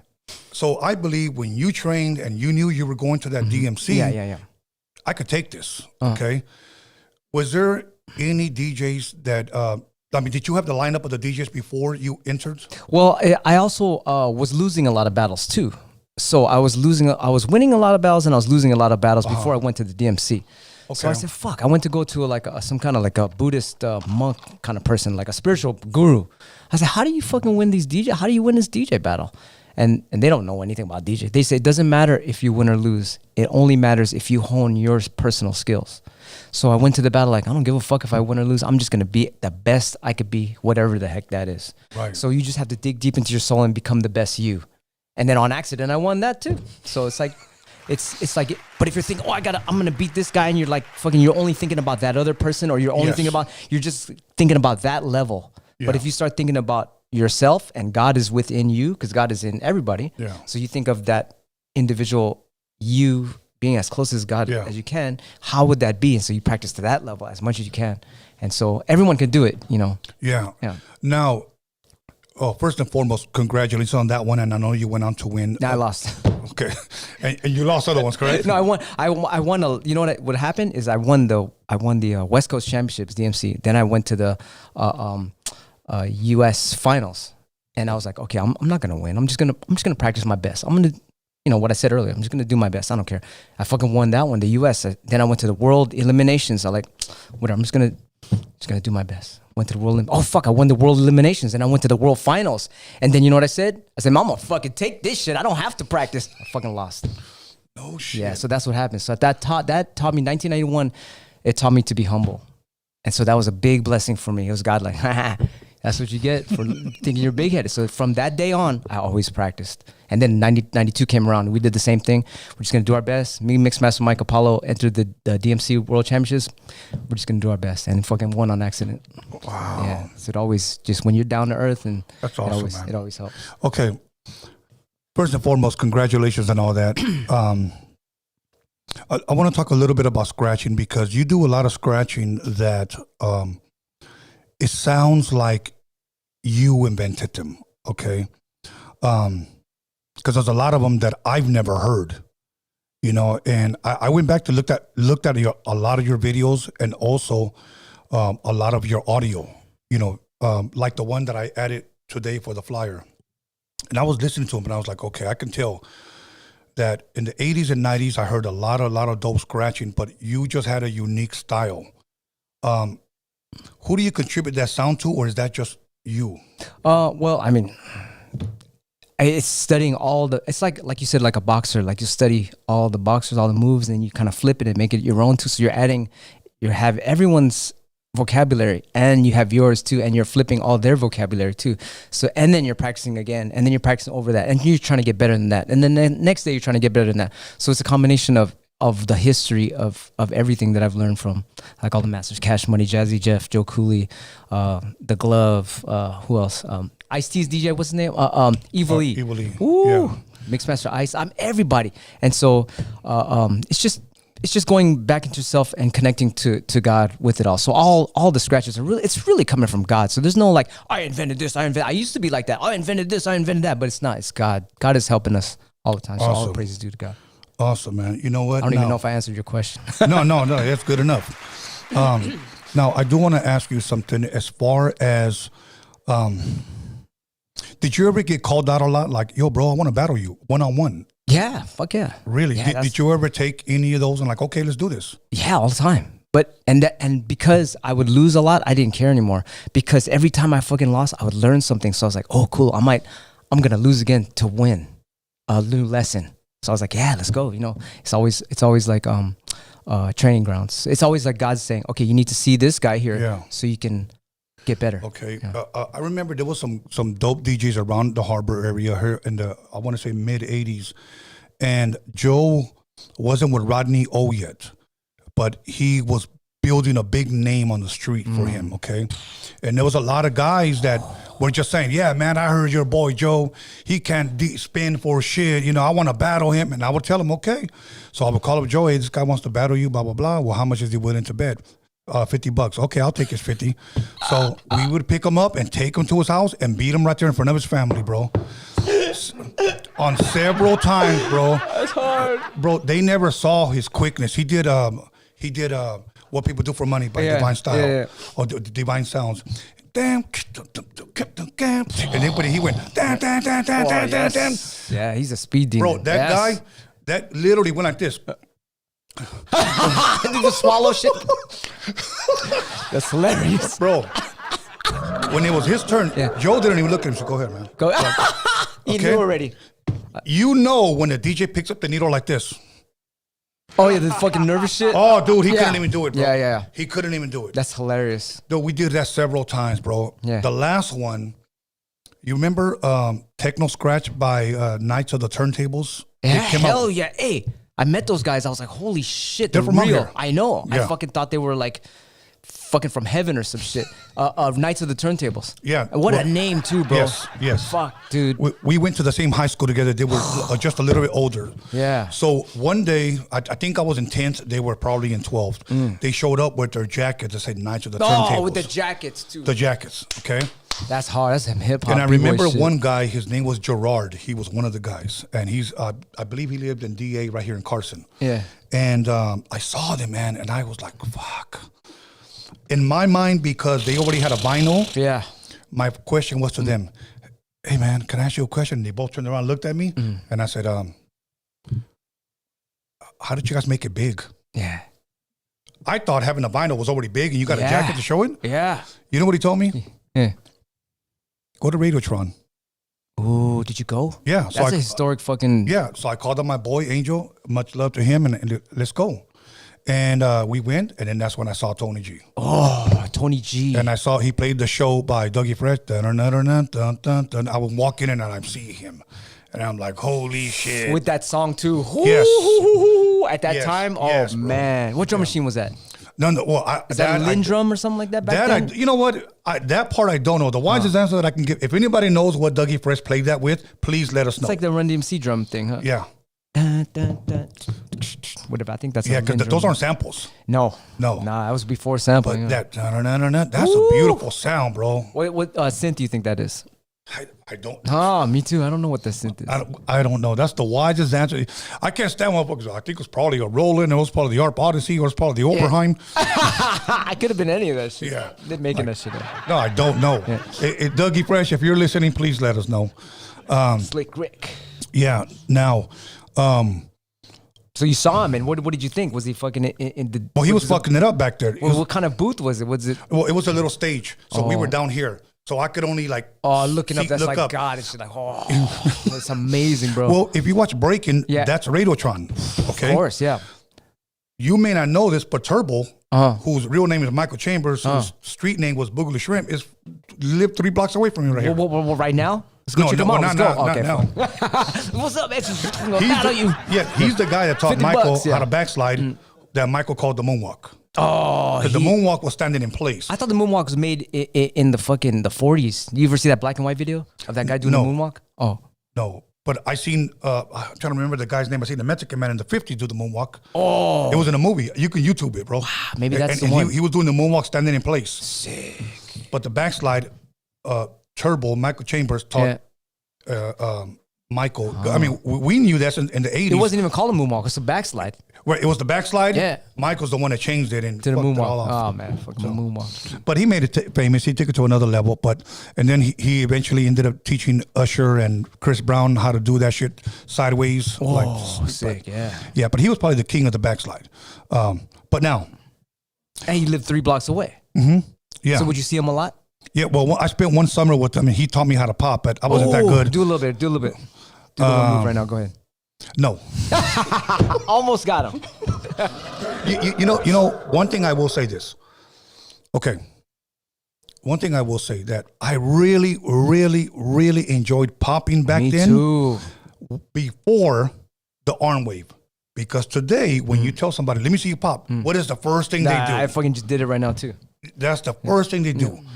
Back then, it was just more popping and ticking and moves, tutting, scarecrow. I was the touch with the shit, yeah. I love that era better. Today, now everybody just does this, especially all the fat cholos. They can't pop and whatever though. But yeah, dude, like that's the number one. Like, don't do that, But it was a good time, bro. Egyptian Lover when it first came out too. Oh, the Egyptian Lover. But I'm gonna tell you one thing. One of my all-time favorite pop songs, and it was Turbo's favorite as well. Remember Yellow Magic Orchestra computer games? Yeah, Japanese group. Bro, it's amazing song, bro. You guys look it up if you guys don't know what it's called. Yellow Magic Orchestra. That's the name of the group. Computer games. Remember in the beginning? And he would go with it the whole. Yeah. Oh, he had Okay, a now what routine keyboard to was that that? shit. Ooh, I would have to guess a Roland because in Japan they have a fucking it's called Music City and that's where Roland is made. You know the 808 is a Japanese drum machine. Yeah, fucking I was like, what the fuck? No So shit. I guess it's pronounced Roland. I guess. Say it again. Roland. So that's how they have a city in Japan called fucking Music City and it's all the musical instruments and the building Roland is right there and they made the 808 on accident. They made the 808 and they were like, oh, it doesn't sound good. They put it out anyway, and then fucking everyone loved it. Everyone loved it, bro. It has too much bass and all this shit. Do you remember the documentary Breaking and Entering? I think so. Yeah. What about It was Egyptian Lover. He was on the 808 and had Chris the Glove on the turntable. I didn't see that. Oh, I think I seen it a little bit on YouTube. I believe it came out in 1983. Now, Chris the Glove Taylor sat across from me because he's in it, and he said that came out even before Style Wars, even before Wild Style, even before Eagle. So we were the that first right? ones. I gotta That's watch what it he again. said. He was in it, Huh. and I know because they filmed a little part right here on the east side of Wilmington because This is the right place to be, huh? Yes. There's a vortex in this neighborhood. And shit. Michael Chambers, Boogaloo Shrimp, Turbo used to live there, so they filmed him there. Wow. And then the next city over, rest in peace, Poppin' Taco. Oh, the hardest poppin' he Mexican, was sick, bro. Yeah. Yeah, he lived. He didn't live too far from here. So Electric Boogaloos. yes, but yeah, man. You know what? Like I just I had a great time in the 80s, bro, and then 90s started to change. But, even though I loved gangster rap, I loved NWA, a lot of motherfuckers stopped popping and stopped breaking. It became underground, yeah. Yeah, it became, something totally different. But now, let's talk a little bit about breaking in the Olympics. Did you watch any of it? Yes. Okay. Yeah. Should I even bring up the Australian female? Everybody talks shit about the dope motherfuckers that are in there. Hong Ten was dope. Then all these other cats, the guy that won, fucking amazing and shit. Yeah. Okay. And I agree with you. Yeah. I covered this about 3 days ago on a podcast with my buddy. Yeah. And I said this, look, that's the world's biggest stage for athletes, bro. Yeah. That's the world's biggest stage. That's where you come and you bring your A game, bro. Yeah. And it's all or nothing, okay? And some people were saying that most likely she was a plant. To make it look bad or something, maybe? Hey, but they have some B-boys in Australia that are sick in the elimination early rounds. Fuck. I forgot his name, but he's sick, though. And that's what people were saying, that there were people representing Australia that how did this person even qualify to make it? But I'll leave it at that. Yeah. I want to shine light on the people that went and represented and tore it up. Yeah. The thing that really pissed me off, because days after the Olympics, they already announced 2028 LA. I'm like, yeah, I'm going to go to the breaking. Fuck yeah. And then they take it and away. They take it away. I'll bet you they'll put it back. They better, bro. They'll put it back. It's such a big thing. It's the biggest thing in the Olympics. They have to. Bro, everybody was watching that, bro. I wasn't feeling the beginning. You know how they had the fucking, how you call it, the Last Supper, and they had like the transgender stuff. Like, what does that have to do with sports? I mean, hey, to each his own and everything, but what the fuck was that? Yeah, what was that, bro? Yeah, absolutely, bro. It had nothing to do with sports. I spoke on that, and then they try to say it's satire or it's this, and What's that and then they try to say no, it's not the Last Supper. I'm like, bro, just leave it out. Like, you didn't need I it. didn't order that part of the thing. Yeah, I I want to didn't see order some that sports, either. and I want to see some b-boy. And what was that? Yes. Anyway, there was a female Whatever. that ran, bro. She is amazing. I don't know her name, so she won. She won running. ran? She was the she one. a man though? No. Okay, she was then not a man. that's cool then. We'll get to that. The boxing shit, right? Yes. This female, much love and respect to her. If you guys know, I posted it up on my story. She was in the lead, and she turns around and looks at the sideline guy filming her. Right before she finishes the cross. Did she make a face at him? No, just a real serious face, like, I got this. Oh, God. And then cross the finish line, Nice, bro. nice. That was amazing. What country was she from? Here. Oh shit, U.S. Yes. Oh, good. Okay. The U.S. won more Olympic medals than anybody else, bro. Okay. So that's the beautiful thing. So hands down to everybody that went out there and did their thing. So did the two girl boxers that were really men, did they fight at the end? I didn't see that part. I gotta see that. I don't know, but one of those guys won the medal. That's not fair. Huh? Yeah, it's not fair. And you know, look, if you're gonna blame me, cool, but then go up against De La Hoya too, because he also said the same thing, that he's gonna complain about that because they should have never have allowed a man to do that. Yeah, I mean, it's the same thing like weightlifting, right? They got the girl that can't barely lift it, and then they got a guy in there. Oh, here I won. Oh, women. He's dressed as a woman. He won. That's not fair. The fastest women are men. The fastest swimmers are men. That's the best fair, boxers, women are men. You know, and it's like after a while, you're just like, bro, like I'm for the protection of women and children, bro. That's their sport. Like you may identify yourself as something, but you know what? Then take all of you guys that identify as a woman, and all you guys fight and run and swim against each other over there. Yeah, do the fucking gay Olympics. Hey, there's nothing wrong with that. Yeah, go do that. Yeah, ain't nothing against gay people. Just you do the gay Olympics and you keep it fair and shit. Hey, and we'll definitely respect that. Go ahead and do your thing. Now, real quick, you got anything over there, Alex? You good?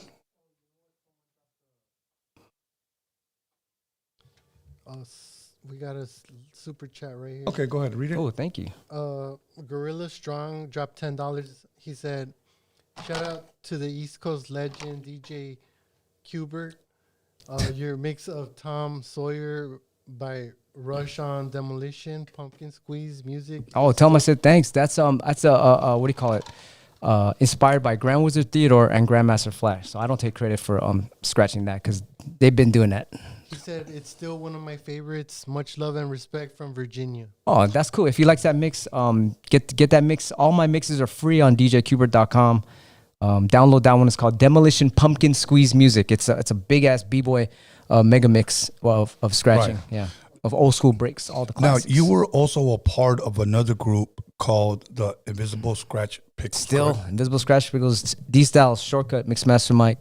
Okay, because I'm thinking, QBERT, how did you come up with Invisible and then Scratch and then Pickles? Okay, so we were coming back from a show one day. I think we were stoned or whatever, and then Mixmaster Mike, we were thinking of all these, the stupidest names, the better, right? Okay. So that was the goal. And then I think Mixmaster Mike said, how about Invisible Pickles? And then we just laughed all the way home. We said some other shit like whatever, naked men in trees and all this other fucking gorillas with hard-ons. Men in tights. Yeah, all that shit, everything, whatever the stupidest it was. But that was the one, Invisible Pickles.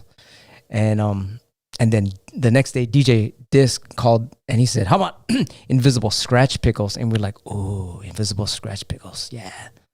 And you guys just ran with it. That's just the dumbest of all of them, so we fucking kept it. Wow. Yeah. That's crazy. You know, I would like to really sit down and talk about all that, but my thing is this, that many times when we get somebody that comes from a group, I don't want to turn it into a group interview. I want to turn it into like you interview. Okay. So when it comes to you, I just, as of right now, maybe one day in the future, you guys, if I get lucky enough, we'll do a part 2 and we'll dig a little bit deeper.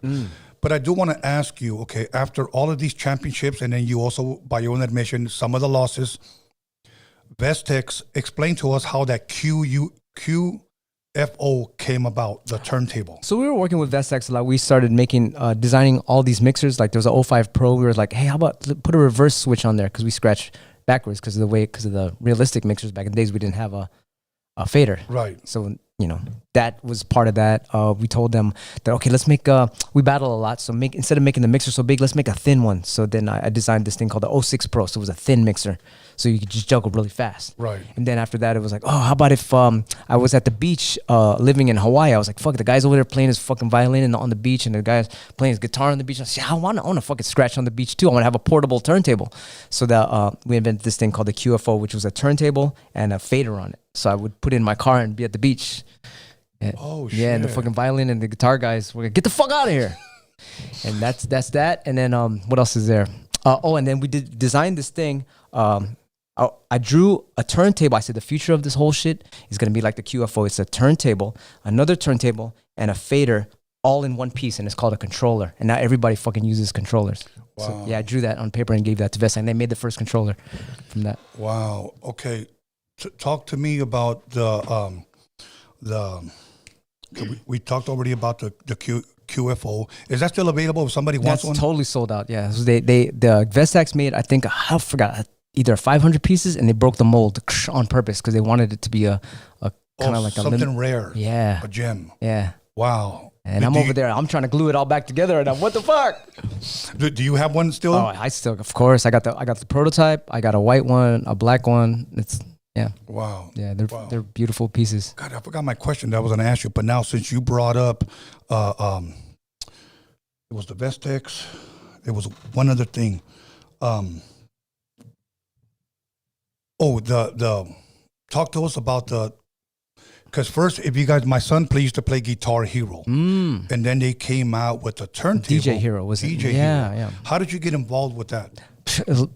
I don't know. It's just God was like, hey, everything just fit into the right place. It's almost like how you say when a student is ready, the teacher will appear. It's like a very, how you call it, everything is, there's no coincidences in life. It's like everything is meant to be. So right. I was just, I don't know, bro. Just happened, They just say, hey, I want you to be on this video game. I was like, hell yeah, let's go. Right, right. Okay. Now, there's something that I want to touch on, and I asked you beforehand if I can bring it up because I'm just not one that likes to do things for views. I like to start controversy. So I asked you respectfully if I can ask you something because I'm not sure if it was a year and a half or 2 years ago when this happened. The Black Lives Matter 2020. Okay, yes, was a big movement during that time. And people had, and I'm going to say this respectfully, I saw more white people holding Black Lives Matter than I saw black people. Okay. Yeah, it's a psyop. Yeah, why that was, I don't know. But now, I could almost say you got in trouble by social media because you said all lives matter. That's something Jesus Christ would say. I'm on the side of Jesus Christ. I'm here to be loving, and people were trying to divide us. I think that's not cool. I think we should all be as one. Right. And so I was like, hey man, we all matter. Yeah. And people got mad and they were like, hey man, the trend right now is you have to say Black Lives Matter. So like, oh boy, here we go again. Socialism turns into fascism, turns into communism, which is Satanism. So I'm not into Satanism. I'm into Jesus Christ and love and peace and bringing us together. So absolutely. if you got a problem with that, I'm on the side of Jesus Christ. Sorry. Yeah, and I just never understood why they got so mad. Like they were trying to crucify you, trying to cancel you, and I was like, why? And I didn't even know you yet, and I was just like, wow. It's a psyop. I said, that is crazy. Even the people that ran the Black Lives Matter, they were buying mansions with all the money, and they're already supposedly in jail and all that stuff. Yeah, that's what I heard. That you can dig and look that up, and it's true. And I remember I wanted to reach out to you and bring you on back then because I started this in September 11, 2019. So when that was going on, I was like, bro, like that ain't cool right there because I used to say it on the show. Look, bro, you can get mad at me if you want. All lives matter to me. You said that too? Yeah, I said So what that happened too. to you? Honestly, nobody said anything to me. Oh, okay. Honestly, nobody said, I'm just going to say, nobody said shit to me. The good thing is that I had a platform right here where I could defend myself. Oh. But with you... I didn't have a live stream yet. Yeah, they were cutting and editing little pieces and making you look some type of way. And I know how that works, bro. Yeah. And I'm like, that shit ain't cool. Because we're DJs, we do that too. Yeah. There it is, man. Yeah. So I wanted to bring that up, man, because I know you must have been going through a lot. I mean, I knew a lot about it, and the whole when they were telling you to take the vaccine and all that, I was like, I can't do that. People, you got to take the fucking vax. You're the problem, and like, I'm not gonna put that in me. You do your thing. You do you. But I was trying to tell people, hey, freedom of choice, bro. I don't want to fucking put that in me. I don't even fucking go to the doctors and shit. I fucking heal myself holistically and naturally, and so yeah, But people were getting mad at me about that. I'm like, damn, man, there's a really big psyop on everyone's minds right now. The government's they're really trying to bring communism to the United States. Luckily, a lot of people in the United States are awake, and so that they're not falling for that. They did it to Venezuela, and they did it to China. Yeah. They did it to fucking Philippines. They're not. Then people that in America we know already, the people that know how the government works Right. They're like, oh hell no, they ain't gonna do that to us. They're not true. But the people that don't know, they'll get fooled by the media. The media is the television. It's a tell you the vision. So that's how do you hypnotize a planet? It's the media, the television. They own the fucking media, so that whatever they tell you, and then people just watch the news and they believe that. That's the hypnosis machine. But the people that are out of the matrix and they see, oh, it's the Wizard of Oz behind the fucking screen door. He's saying that shit to everybody. Pay no attention to the man behind the curtain. Yes, brother. So we, and I've been studying this shit since fucking the 90s, the early 90s about this stuff. And so, you know, whatever. It's to each his own. You know, I respect you. If you want to fucking do all that stuff that the television tells you, go ahead. But we got to respect me too. I have freedom of choice. Absolutely. Now, during that time when you said all lives matter, meaning you care for everyone. Yeah. Did you lose friends? I don't want to say it. I was going to say the dumbass friends, but I don't want to say that. Just some friends that they have their own point of view. And so I respect them too. And so it's like, it kind of made me like, oh, okay, they don't want to see my side of it. That's not a really a good friend. Like if they were a real friend, they'd be like, why do you think like that, motherfucker? What's wrong with you? What's up with you? Why you think like that? At least say that. And then we could talk. But they don't. They're like, man, fuck you. And they took off. I was like, okay, no negatives in my life. Thank you, God. It's a blessing. It is a blessing. Yeah, and I respect them too. If they want to think like that, that's cool. But they don't want to see my side of it. It's almost like a divorce. Yeah. You got the fucking father here and you got the mother here, and the kid is in the middle, right? The mother says, oh, we're getting a divorce. Stay with me. The mother says, your father's an asshole. He's a fucking, he's a dick. He's so mean and everything. He always beats me up. And the kid grows up, yeah, my dad's an asshole. Fucking asshole. Fuck yeah. And he never hears the dad's side. But then as he grows up, I want to fucking finally hear dad's side. He goes to the dad, man, what the fuck? What's up? And the dad goes, well, your mother fucked somebody behind a truck. And then every time I called her on it. Damn, my mom was a hoe this whole time. And so that's that. Then you got to see both sides. You can't just see one side. No, you have to. I've had friends that stopped talking to me for a while. And then when they woke up and they realized what was happening, they actually apologized. We were trying to help them. We're trying to fucking help everyone. Yeah. But they're like looking at the media's hypnosis. Yeah. Yeah. But it's okay. It's okay. It's just how you got to respect where people are at in their timeline of spiritual progression. So it's like, look, it's all good. You know, whatever. Yeah. They're not there yet. Shit. How long did that last? Was that for a while, man? Just a little bit, because people are starting a little bit wake up, and they're like, oh shit. They don't even talk about it anymore. Hey, how you doing, Q? How's everything? Everything's all cool now. Did anybody ever confront you in person? Say you show up to the NAM, you show up to an event. I was hoping somebody would, and then, because I wanted let's talk about it. I even confronted a few DJs that would talk. They talk so much shit about me online. They talk say, hey, what's up, bro? You talking hella shit about me online, man. At least you could talk to me now. What's up? And they're like, oh no, it's all cool, Q. What's up? Really? Yeah, bro. And I'm short. They could have just dwarf tossed me. Yeah. But I was like, I just want to talk. Like, what's up? What's up? And some of them were cool. They were like, it's just my freedom of speech, It's my freedom. I respect that. But why you canceling me? I ain't canceling you. Right. You can have freedom of speech. I ain't canceling, but you telling motherfuckers that I'm racist. Where the fuck is the racist part at? How the fuck am I racist? Because that's the easiest way to fucking destroy someone. Oh, he's racist. And then the dumbass is like, yeah, he's racist. There's no fucking, I want to know. Like, why? Don't you want to know and don't you want to talk? But they don't want to talk. No, they don't want to talk. They just want to find you guilty. They like it, and also they're haters. Some of them are haters too. So they're using that as, I can really hate on them. Now I can really come against them. Yeah, it's true. It's true. But at the same time, I still got to do the Jesus Christ thing. I forgive them. It's like we all don't know to be loving. So yeah. It's crazy though, because I've never met a hater in person, but being on this podcast, because. And I'll just give you one instance on how I bumped heads with a lot of people. I usually have people booked a month and a half ahead of time. I like to try to stay ahead of the schedule. There would be guys that would call me that have already been here. Hey, man, I want to come back again. I got a single dropping next week. Look, hold on, bro. Give it some time. You were just here last month. No, bullshit, homie. Like, my singles drop. It's going to be hot. It's going to be the next summer anthem. Okay? They're desperate. Bro, look. Maybe I can point you to another podcast, but I already have the whole month and a half booked. Nah, fuck that. I thought you were for Raza. That's bad energy, huh? Yeah. This motherfucker ain't for Raza. Like, bro, it's like, you can't, look, all you podcasters, you're not going to make everybody happy, bro. So just do you. If you give the guy an opportunity, he needs to be thankful.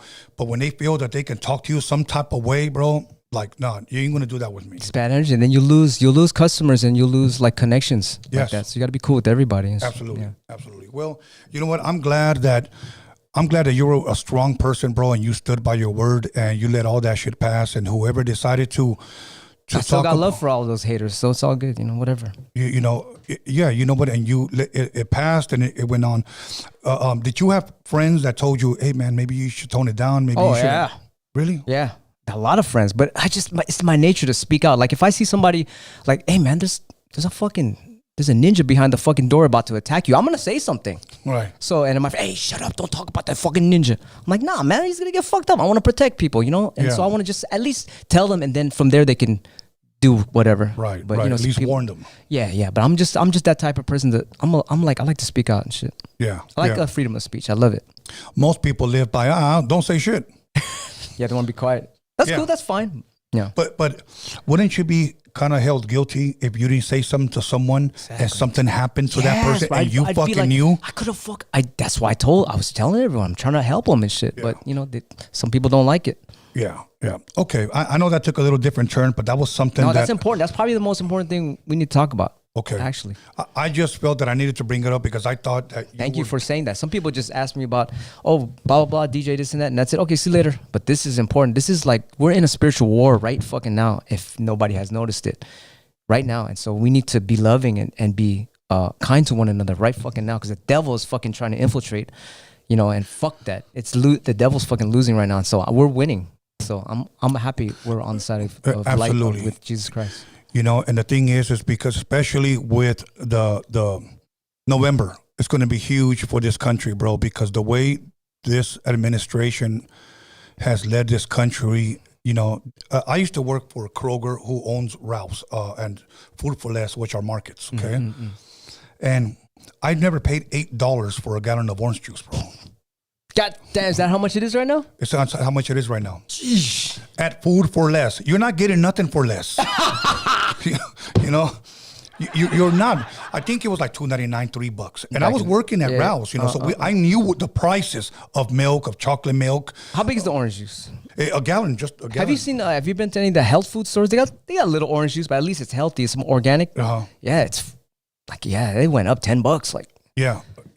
Everything is up, bro. I've never bought a $15 burrito. Oh yeah, burritos are expensive now. Yeah, I bought a $20 burrito yesterday in San Francisco. 20? Yeah, I bought a fish burrito, fucking $20 yesterday, and my girl was like, "God damn, fuck, let's just enjoy it." Yeah, that hat that said "Make America Great Again." Yeah. I saw one that said "Make carne asada burrito $5 again." Dude, I'm gonna make that. That's funny. Yeah, make a bro. double burritos great again. Now, that's hilarious, brother. Yes, bro. So, you know what? Again, I'm glad we brought that up, but I do want to ask you something. Where DJing is at right now, okay. Give me your opinion of DJing. Let me tell you how I want to set this question up. Breaking in the 80s and the early 90s was dope. Today, breaking is like on steroids. It's fucking amazing. All kind of shit, yeah. Okay. 80s DJing and 90s DJing was great. Where do you see DJing today?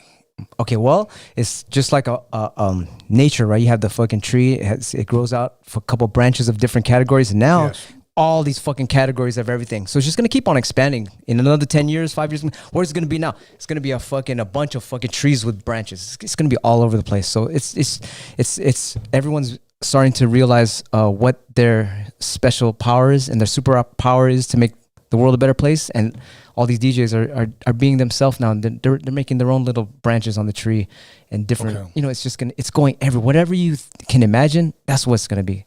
Anything. Everyone's doing something different, and it's a beautiful blossoming of many arts within just our DJing world. Okay, now I'm gonna tell you something, and I'm gonna say this about rapping, and I'm gonna say this about popping, and I'm gonna say this about DJing. 80s, everybody had their own style. 90s, everybody had their own style. You won battles because you had your own style. You were unique. I listen to DJ, and I love the technology, and I love where it's going. And I want to give a shout out to the Beat Junkies for opening up that school and teaching the next generation. Yeah. where to take this. Yeah. I think it's a beautiful thing. But like now, I'm gonna compare it to music. I think rap today all sounds the same.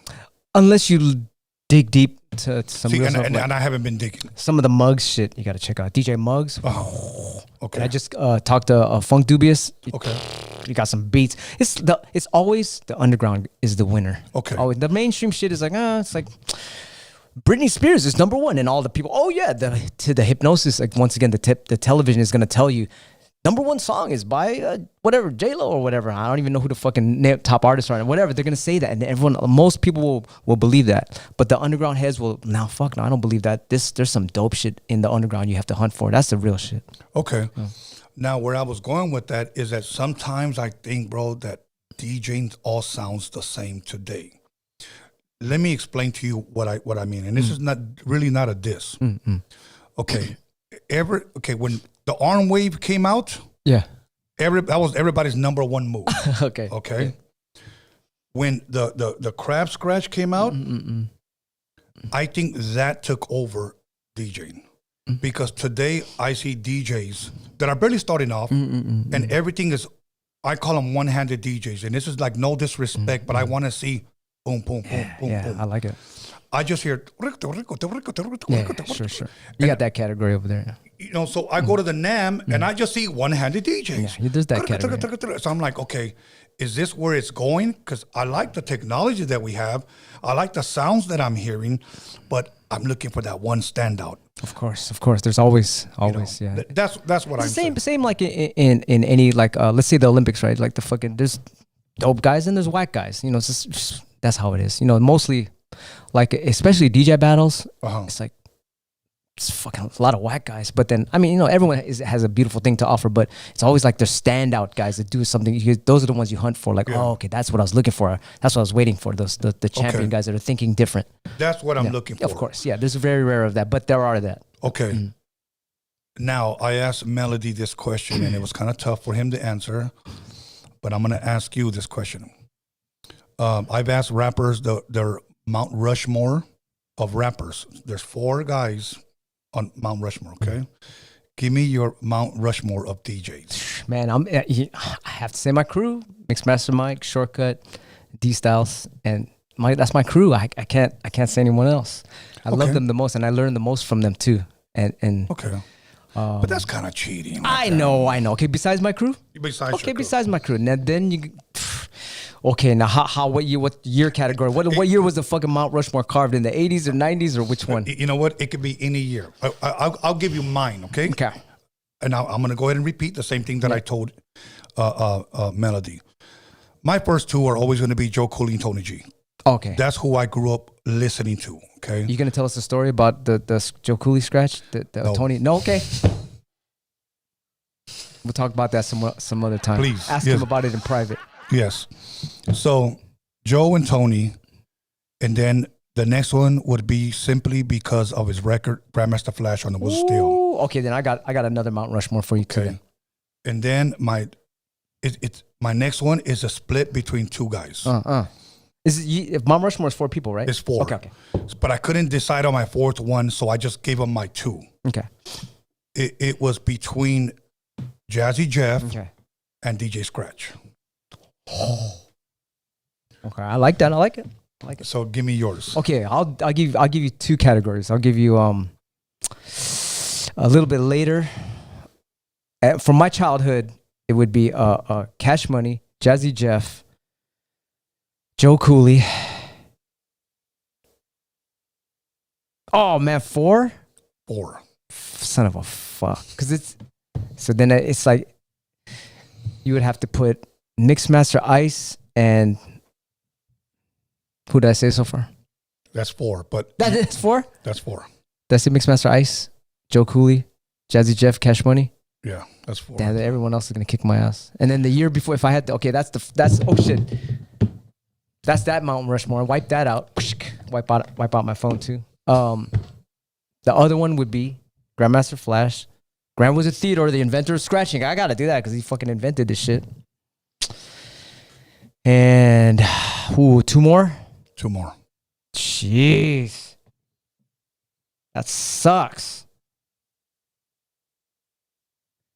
Oh man. Okay, remember the mixed things you said? Was it the records? The bootleg records, yes. The bootleg record. Who's the main scratcher out of all those guys? Dr. Dre. Okay. I have to say that's not a bad choice at all. Okay, and then a fourth guy, right? Fourth guy. God doesn't count. No, it doesn't. Okay, that's everything. One more guy. Fuck, dude.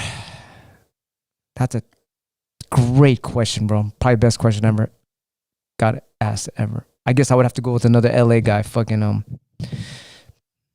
Ice-T's DJ. Oh yeah. Okay. Everyone else is gonna. I'm gonna come back and damn, I forgot to say this and that. Blah blah blah blah blah. It's all good. Yeah. Who is the Bay Area's best DJ ever? Oh man. My crew again. If you give me a fucking coin, I'll toss it. I'll throw it into the coin machine and it won't work. Okay. Throw it in the jukebox and it won't. It's got any of my crew. Just fucking toss a coin. Those guys are big shots to Shortcut. I don't know if you heard about this, but Shortcut just had a little mini stroke. I saw that you posted. I know, but so he's in the hospital right now, and everyone's giving him so much love. They're donating to his thing, and thank you guys. You know, you guys don't have to donate. Just fucking give him some love. If you don't want to fucking pay money, just go on his page and say, "Yo, we got this short." He loves it when he sees the fucking messages. That almost is making him more healthy. The energy, him, the energy of healing, of love. Yeah, that's so a good thank you thing. for everybody. Yes. Okay, now this is kind of a weird question, but I want to ask because this is more aimed at 80s DJs. I was always better at scratching fast, like it. You know what I'm saying? The West Coast style, yeah, bro. Yes. At 125, 130, when it came to clear, it's time, Tour de France. Yes. And then, see, like, I'll give an example. Like Joe, you killed that fast shit. Oh.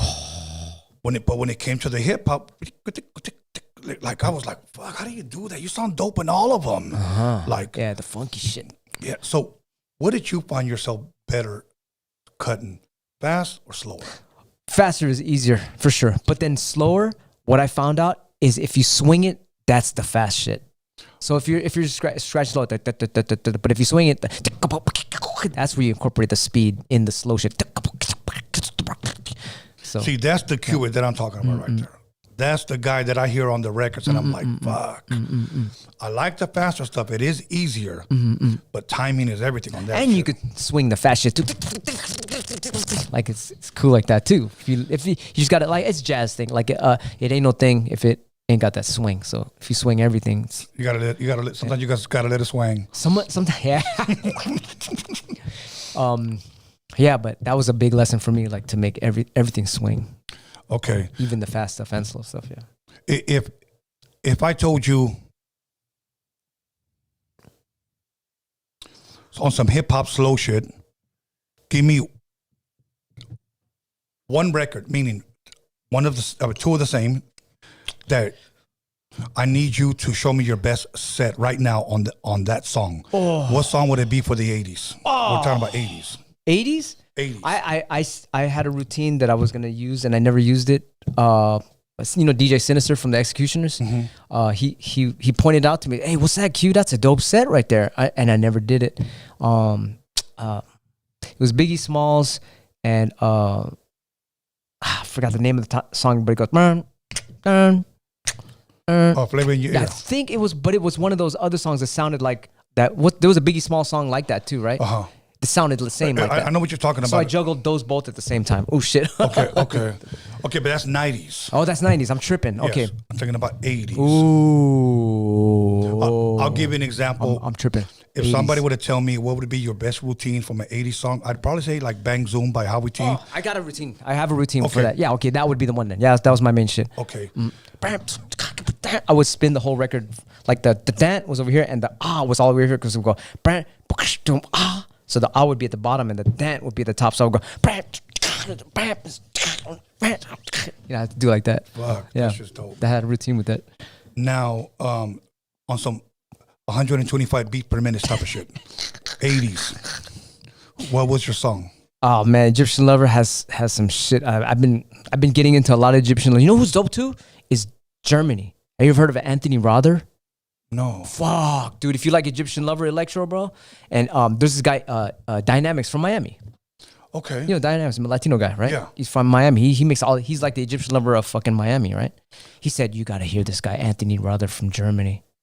He's about to go on next. Because I opened up for Dynamics one time, and we all electro show in Miami. That's all they fucking like over there, right? Yeah. I'm not all, but majority they love electro in Miami. And then fucking Anthony Rother came on. I was like, holy shit, it's like fucking Kraftwerk's fucking Bastard Child. The fucking dopest beats, bro. Mean as fuck, but electro shit. Straight up like You have Egyptian to show Lover. me something. You have to show. Yeah, Anthony Rother, bro. I did a fucking mix on YouTube a lot. Maybe I did a 2-hour mix of just straight to Anthony Rother, and I'm scratching to it. Oh, such Anthony good music. Rother? Yeah, Rother. Okay. It's fucking, dude. If any poppers are listening, and you never heard of that shit, you'll be like, play that shit again. Wow. It's good, bro. It's fucking mean electro, bro.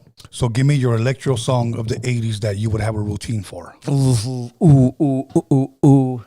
A's? I don't know. Remember that jive rhythm tracks?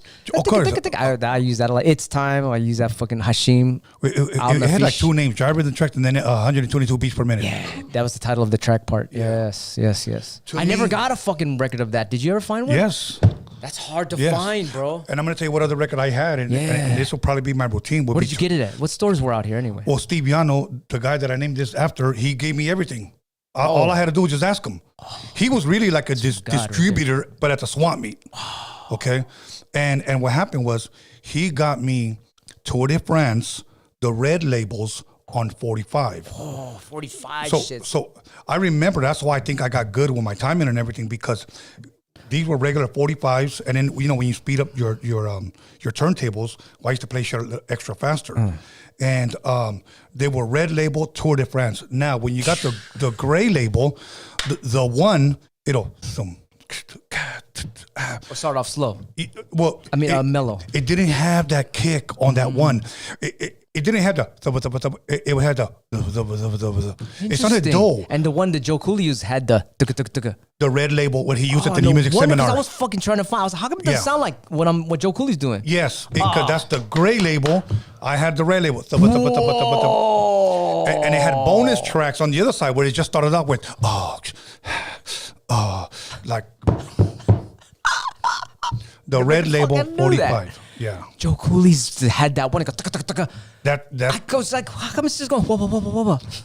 Motherfucker, so there was two versions. There was two all versions. This time. There was two versions, bro. Not versions. Man. Do you have on your podcast? Do you let music out on your podcast? You gotta fucking record that and just let us have that shit. You know what? Well, speaking of, I have, if you go on DJQBERT.com, we have all these break records we're putting out for free. We're up to number 68. 68 albums. Every album has 6 break beats on it. It's all instrumental. And right at the beginning of the break, there's something to scratch in, like, suck my dick, bitch. And then the beat comes, it's fucking all dope shit. Like almost 400 beats for free. So 68 albums are called. If you go to DJQBERT.com, search Unreleased Dirt, and it's fucking, you download all those albums. Okay. All electro shit, B-boy shit, slow hip-hop shit, everything. Okay, really quick. I want you to put the camera on him. I need to run to that room and get something because I have a story I want to share with you about break records. Okay. All right. So look at this camera, QBERT, and say anything nice. Anything nice. Nice. What's up, y'all? So, yes, go on DJQBERT.com. We have a 30th anniversary Dirt Style. I'm going to talk on this mic. We have a 30th record anniversary. There's a label called Dirt Style Records, and 30th year anniversary is coming out on vinyl. 4 record set, all new beats and all kind of sounds to scratch on DJQBERT.com. The pre-sale is about to end. The test pressings are going to come in next week. We just got some new older test pressings and we had to redo some. And now it's going to start shipping in about 3 weeks. So get that on DJQBERT.com. 30th year anniversary vinyl, 12-inch record set. I'll send some to you for free. And God damn, this is my shit. Ultimate Breaks and Beats. Hell yeah.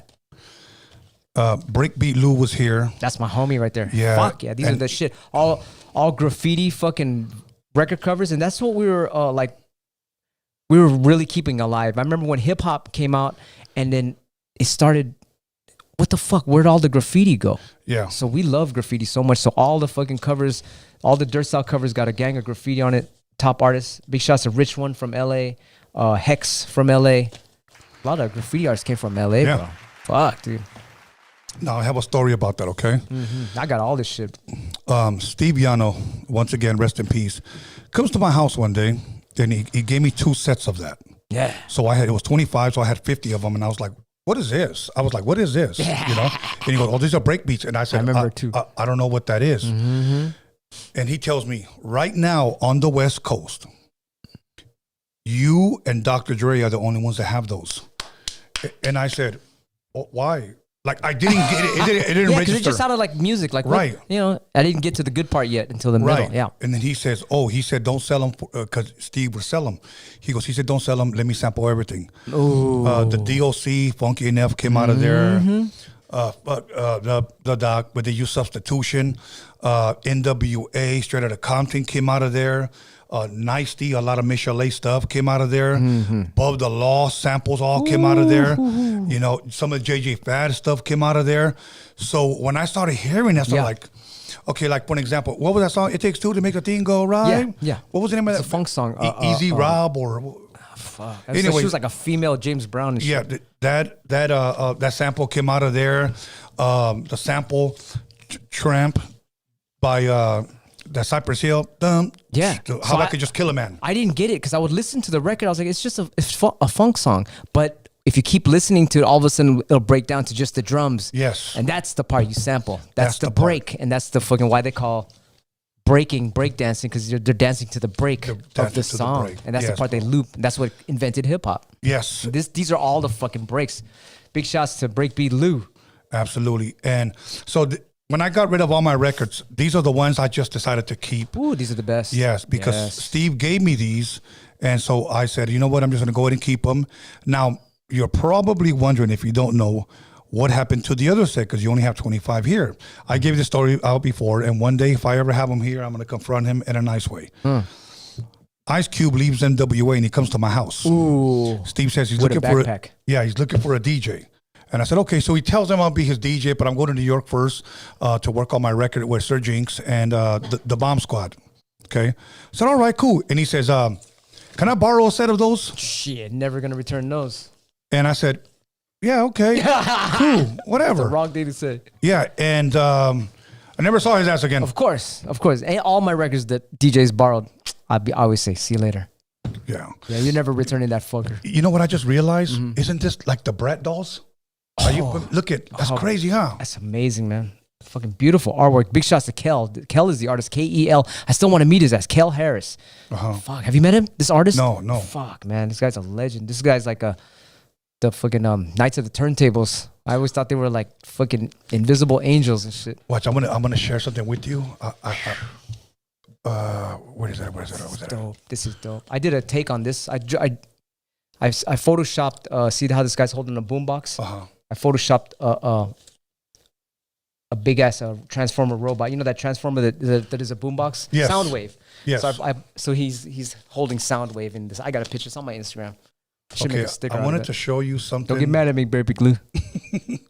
I wanted to show you something that he showed me, which I thought was actually pretty cool. AKA Luis Flores. Let me see this one, because he showed it to me. Oh, okay.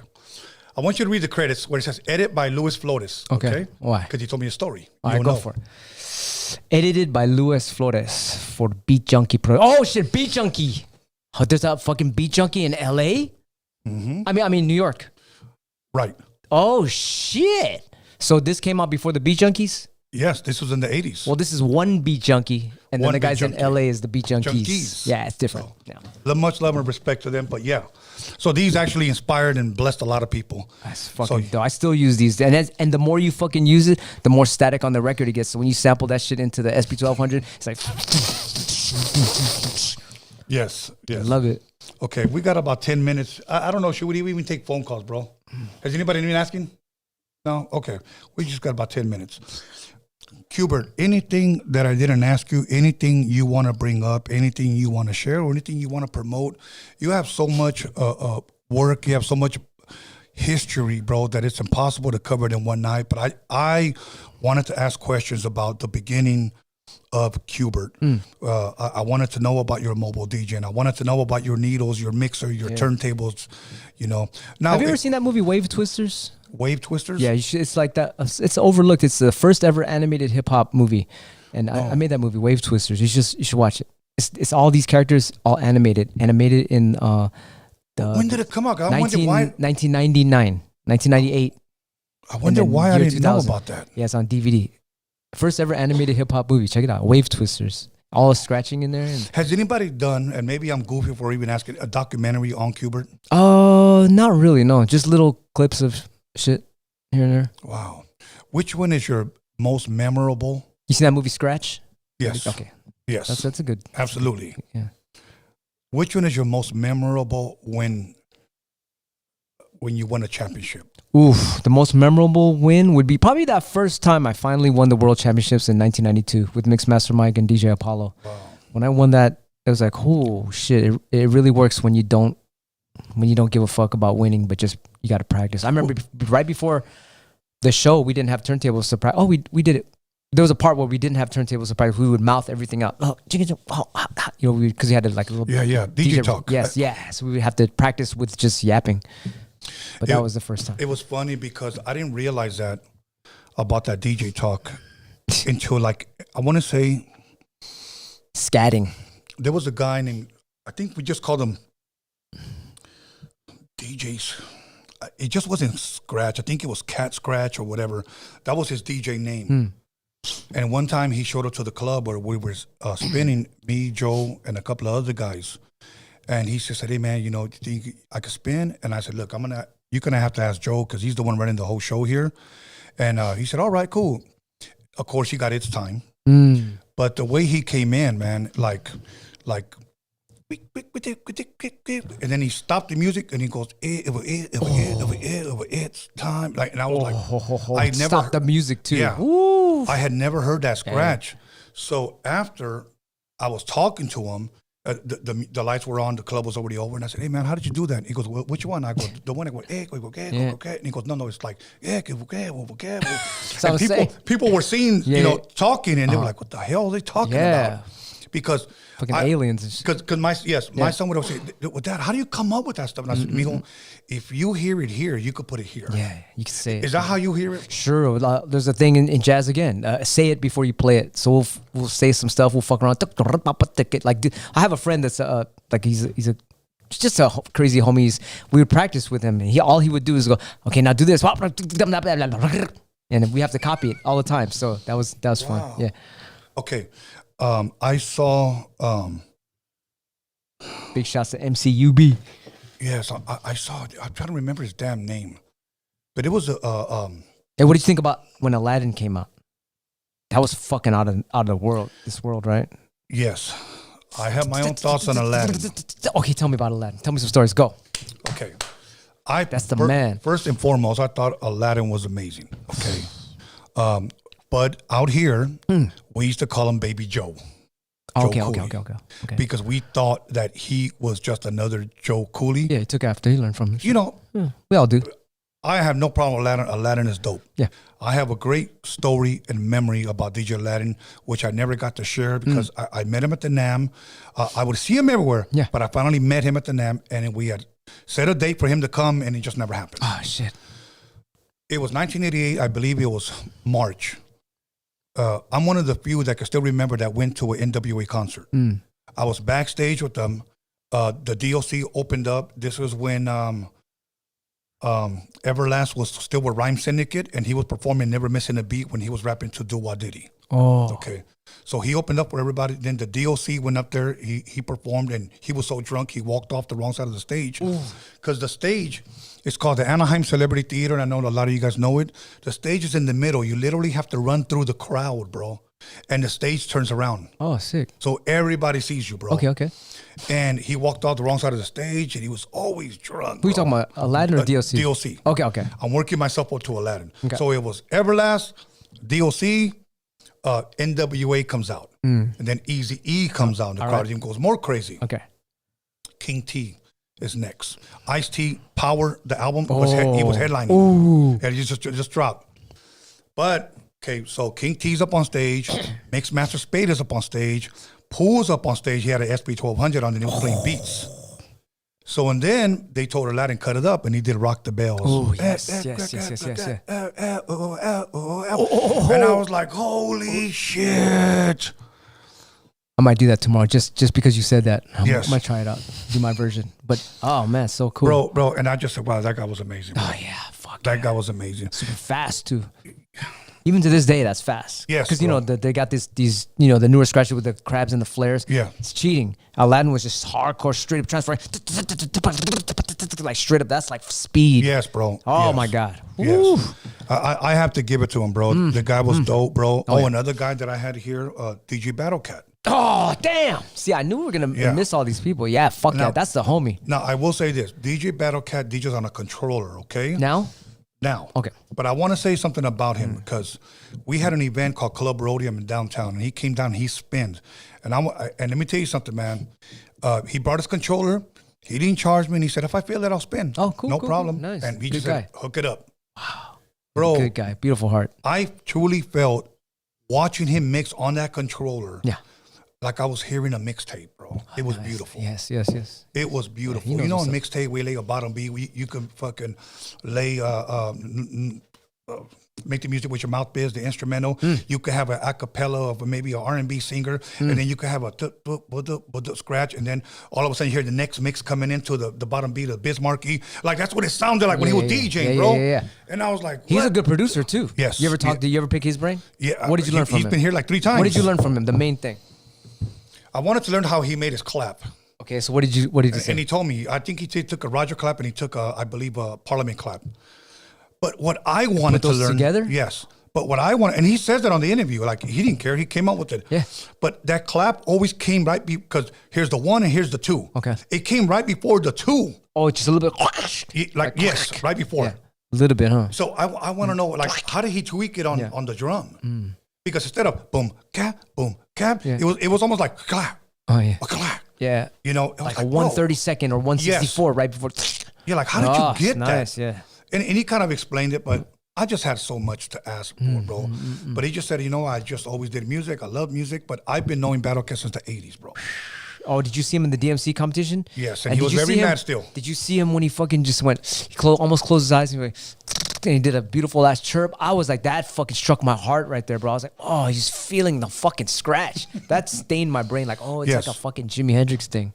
He gave, the first time he was here, he gave a story on how he felt that they were unfair, and you could see that it still hurt him. That's 1990 DMC. I believe so, yes. You know that I brought up, and I say this respectfully because I love Battlecat. Yeah. But I brought up the New Music Seminar, and he goes, New Music Seminar? I never heard of that. That's impossible. And I said, bro, he's got to. There's Cash no Money way. versus Joe Cooley. Yeah, I go, bro, there's no way. Heard of that shit. But he said he didn't know that it was called the New Music Seminar, and I was like, what was it called to him? I don't know. He said he didn't know. Oh. He thought it was a DMC. And I was like, no, bro. No. Look, go back and look at the very first Battlecat interview. He said he didn't know. Oh, well. Now, when you win a DMC, for the people that do not know, what did they give you that says you won? Because the New Music Seminar, they got the belt. The belt. I always wanted a fucking belt. Yeah, man. The belt, bro. I remember when I won this one battle and this guy gave me a belt and it was a fucking, I think it was like something he must have cut out or some shit, and he fucking glued it to a fucking weightlifting belt. No, like that? I said, fuck it, what's up, motherfucker? Who wants some? Wow. Shit look janky as fuck. Do you still have it? Yeah. No, I fucking, we used it at the gym. Fucking bro. Fucking Wow. weights were too heavy, broke. Bro, I'm going to tell you something, Yeah. okay? And I love my brother Joe. But when I interviewed him here, that battle still hurt. Oh, what? That battle still hurt him. I Till this interviewed day? till this day. Which battle? The New Music Seminar. Joe Cooley? Yeah. If you ever get a chance to watch it, Of course, I've seen it 1 million times with the Ice-T video and all that shit. But the interview. Oh, I never seen the interviews, bro. He was pissed? Well, he just let his heart out. He was very nervous because he said he doesn't do interviews, but he did it for me. I've been knowing Joe since I've been like a 14, 15 years old. Oh, man, Joe. I literally spent like 6 months. He's so past that. He's so he became a legend from that. Yes, He was win or lose, he fucking won that shit. You know what? It's Cash just, Money 1 and 2, they both fucking won that shit. It's just one of those things where it still irks you. But, okay, keep in mind, and I know you know this, during that time, there was East Coast and West Coast. Of course, yeah. The rappers battling East Coast, West Coast. And we believe out here that that's what happened. Yeah. Right. So, and that's it. Oh, I thought it was a tie. I fucking thought it was a tie. Okay, because Cash Money came out with some shit where he was drumming like that, the ding ding ding ding ding ding ding ding. He was drumming on the turntable. I was like, that's pretty fucking innovative. But then Joe Cooley's funk and his spirit, it was so fucking amazing. So it was a tie to me. Because it was apples and oranges, bro. How the fuck you... And that's the thing. Yeah. So now, is it possible that you just, what styles do you like better? It's fucking preference, but you know what I'm saying? Those judges could have just said, okay, I like his style better. I should have said, one more fucking round. Do another fucking round. Oh, okay. Yeah, third round, fuck it, go. Okay. Just because I want to see more. use them and shit. Yeah, keep going. Exactly. But I will say this, that when... remember when Cash Money came out with the first single, "All the ugly people be quiet"? That shit was hard. Fucked it up on that record, bro. That's a Studio 440 drum machine. Mantronics produced that beat. No shit. Mantronics. Yeah. That's a motherfucker right there. Remember this? Okay, they started that off. The breakbeat. I'm trying to remember. Yeah, a big beat. Could have been a red. No, it wasn't big beat. It was on this shit though. It's fucking something red. Remember that one song is the diggy diggy duck, y'all. It's that same bottom beat, okay? But they used Tears for Fears on top of it. Oh. Dun, dun, dun, dun, yes. That's Cash Money, right? Yeah, that part. Yeah. Yes, bro. Yeah. He's a genius for that shit. Bro, let me tell you something. Cash Money in the house. He's on Twitch. You can watch him fucking. He's killing it on Twitch. Like fucking just the music he's playing is like the most fucking hard to find shit. It's like you'll never hear that ever. Like what the fuck are these songs, man? That's awesome. Yeah. I used to use that intro, bro, when my friend used to introduce me. And on the wheels of steel. It's dramatic, bro.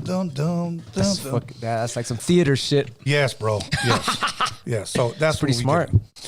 What about you? Do you have an intro when you start? Bro, I had fucking that intro too. I used that Cash Money when I was in the 80s, when I was a kid. Of course. Fuck. Fucking Cash is fucking genius for that, man. I bet you like a gang of DJs came out with that shit. Ding, ding, ding. That shit is hard, bro. With a hip hop beat in the background? Hell yeah. How the fuck did he think of that shit? Okay, it's 1 o'clock. We're going to wrap things up. I want to say this, QBERT, 2024, the year's almost over. What can we expect from QBERT? Tomorrow, Rhymefest. Yeah. Get your tickets. He's going to be at Rhymefest tomorrow, which is at the Coliseum, if I'm correct, right? Oh, yeah, something like that. You have to look on my... Okay. It's on my... If you go to my Instagram, at DJ QBERT, I just put a flyer right now so you can see it. Yeah. Definitely check that one out. He's going to be there. Other than that, can we see production, more mixtapes, beats? What can we hear from you? What the production is like, we put out a new break record every week, of just about every... almost every 2 weeks, free on djqbert.com. Just go there and type in unreleased dirt style, and you could download every album for free. And then there's some fucking Easter egg hidden ones in there too. I have Invisible Scratch Pickles album is about to come out. Shortcut, D Styles and myself are making the album all scratching. Everything is off the turntables. I just started a new TikTok, and everything on TikTok is these little cards, these little magic cards where like. It describes every scratch, and it's going to be every day for 1 year, 365 days, but it's leap year, so 366 days. And we started it a month ago, so there's like almost 30 cards on there right now, and it's all the scratches animated with different, like, you know, guys in costumes and characters. It's hilarious, yeah. And so add me on TikTok. Someone took DJ QBERT. I'm like, oh man, of course. So DJ QBERT 1, because you know the like graffiti artists, they always put the 1 at the end. So DJ QBERT 1 is my handle on TikTok, and I teach scratching on youtube.com/thudrumble, THUD rumble, RUMBLE, youtube.com/thudrumble. I teach more advanced scratching, more of the philosophy of scratching, because everyone's fucking teaching scratching. So I'm like, you know what? I'm going to teach the ins and outs of what we're thinking when we scratch, some more the more deeper stuff, kind of like what we're talking about today, all the like what's going on in your mind when you're scratching, things like that. Yeah. All those secrets are being put out. And what else is there? I'm on Twitch, twitch.tv/DJ QBERT. And Facebook, I just did a highlights of the B-Boy Olympics, and I just did I took out all the fucking music, and I did my own B-Boy break mix in the background with scratching. So facebook.com/scratch DJ QBERT, scratch with a K. Dumb question, but I have to ask. If they would have asked you to DJ at the Olympics, would you have? Fuck yeah. Fuck yeah. You never know. You might 2028. I hope so. In LA, brother. We're going to fucking do it. I'm going to bring you on stage. Let's go. Let's go. Yeah. And I'm going to dive off cannonball. Yeah. In the G-string. I'll make a belt for you. Oh, yeah. Put it in. Yeah. Woo. Oh, good, man. You know what? Yeah. QBERT, it's truly been a pleasure. Hopefully, I fucking love your podcast, bro. It's fucking thank you, my blessing. brother. You're getting out a lot of good words and thank you. You know, blessings, hopefully one day when you come back to LA, we could do a part 2. We talk a little bit more. We could dig a little bit deeper about the scratch pickles, each one of them individually. You know, and maybe we could even play some of your footage and walk us through what were you thinking here. You know, did you ever get nervous?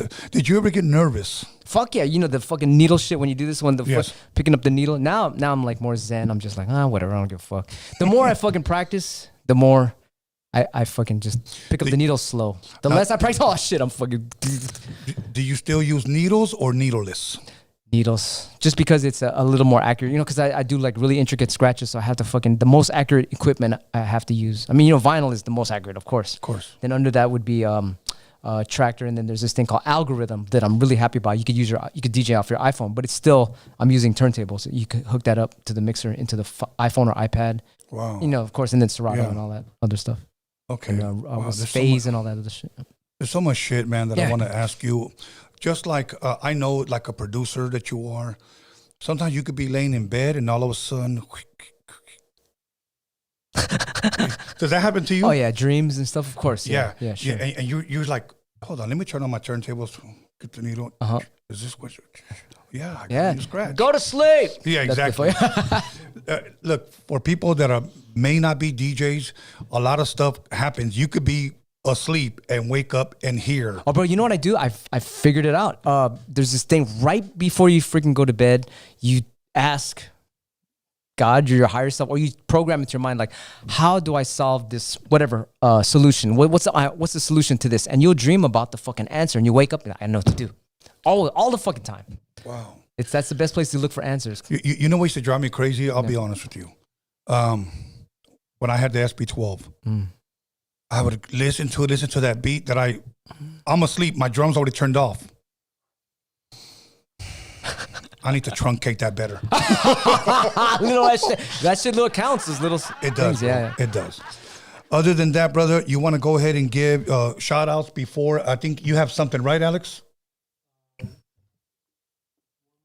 Okay, go ahead and give it right now. Okay, 94M dropped 199. He said, "It's good to see a podcast where they avoid drama." Thank you, my brother. Truly What is it? appreciate you. Avoid drama. Oh. The podcasting thing right now, when it comes to Raza in LA, Okay. is if you don't have no talent, let's create drama, let's create beef, Oh. let's diss somebody. Oh. And That's the devil's style, huh? They pretty much run the Jerry Springer show to get their numbers up. Yeah. I don't really care about that. Oh, bro. okay. I want to bless people with knowledge. That's different. I'd rather watch something that I could make myself as a better person. Absolutely. For sure. Yeah. Absolutely. So now, have you ever signed anybody's turntable? What's that? Have you ever signed anybody's turntable? Oh yeah, sure, of course, yeah. Okay. I'm just asking because nobody's ever asked me. Can you sign my turntable? I would want you to sign mine. Yeah. But, okay, brother, let's go ahead and give our shout outs or else we'll never get out of here. Mixmaster Mike, Shortcut, D-Style, Invisible, Scratch Pickles, God Almighty, everyone, all you guys, don't forget that your mission here on earth is to make heaven on earth with your God-given skills. Your favorite thing to do in life, your passion, that's fucking your calling in life. Some people, they have a fucking passion and they don't even fucking do it. It's like, hello. That's your calling. That's your calling. And when you do your fucking calling, God is like, oh, you're doing a calling. Let's go help us out. A gang of angels will come and help you on the way. You know, ain't going to be like kablam. It's going to, little by little, it's going to fucking go. So that you can learn on the way. Yes. So follow your dreams, and then you are in the right fucking space, and you're all good. Don't be scared. All good. So I want to thank everybody on the live chat, everybody who decided not to be on the live chat, everybody who joined us tonight. I apologize for the calls, and hopefully next time he comes, we'll take more calls, more than usual, but it's kind of late. And he's got a show tomorrow, and I want to respect his time, and I want to thank him because he had just flown in, checked into his room, and I picked him up. That's where we're at. So once again, so I want to thank everybody who joined us, and I want to thank my team, Alex Cervantes, Cervantes Enterprise. I want to thank Marvelous Inc. I want to thank the Hip Hop Jedi, my son B. Scanless, and I also want to thank Forever Genesis. Much love and respect to every single one of you guys. Once again, thank you. Make sure to follow QBERT and DM him if you have any more DJ questions or whatever. So we're out. DJ QBERT, much love, much respect. Love you, my brother. Blessings, Thank my you so brother. much. Yes. We out. Take us away, Alex.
I'll be back.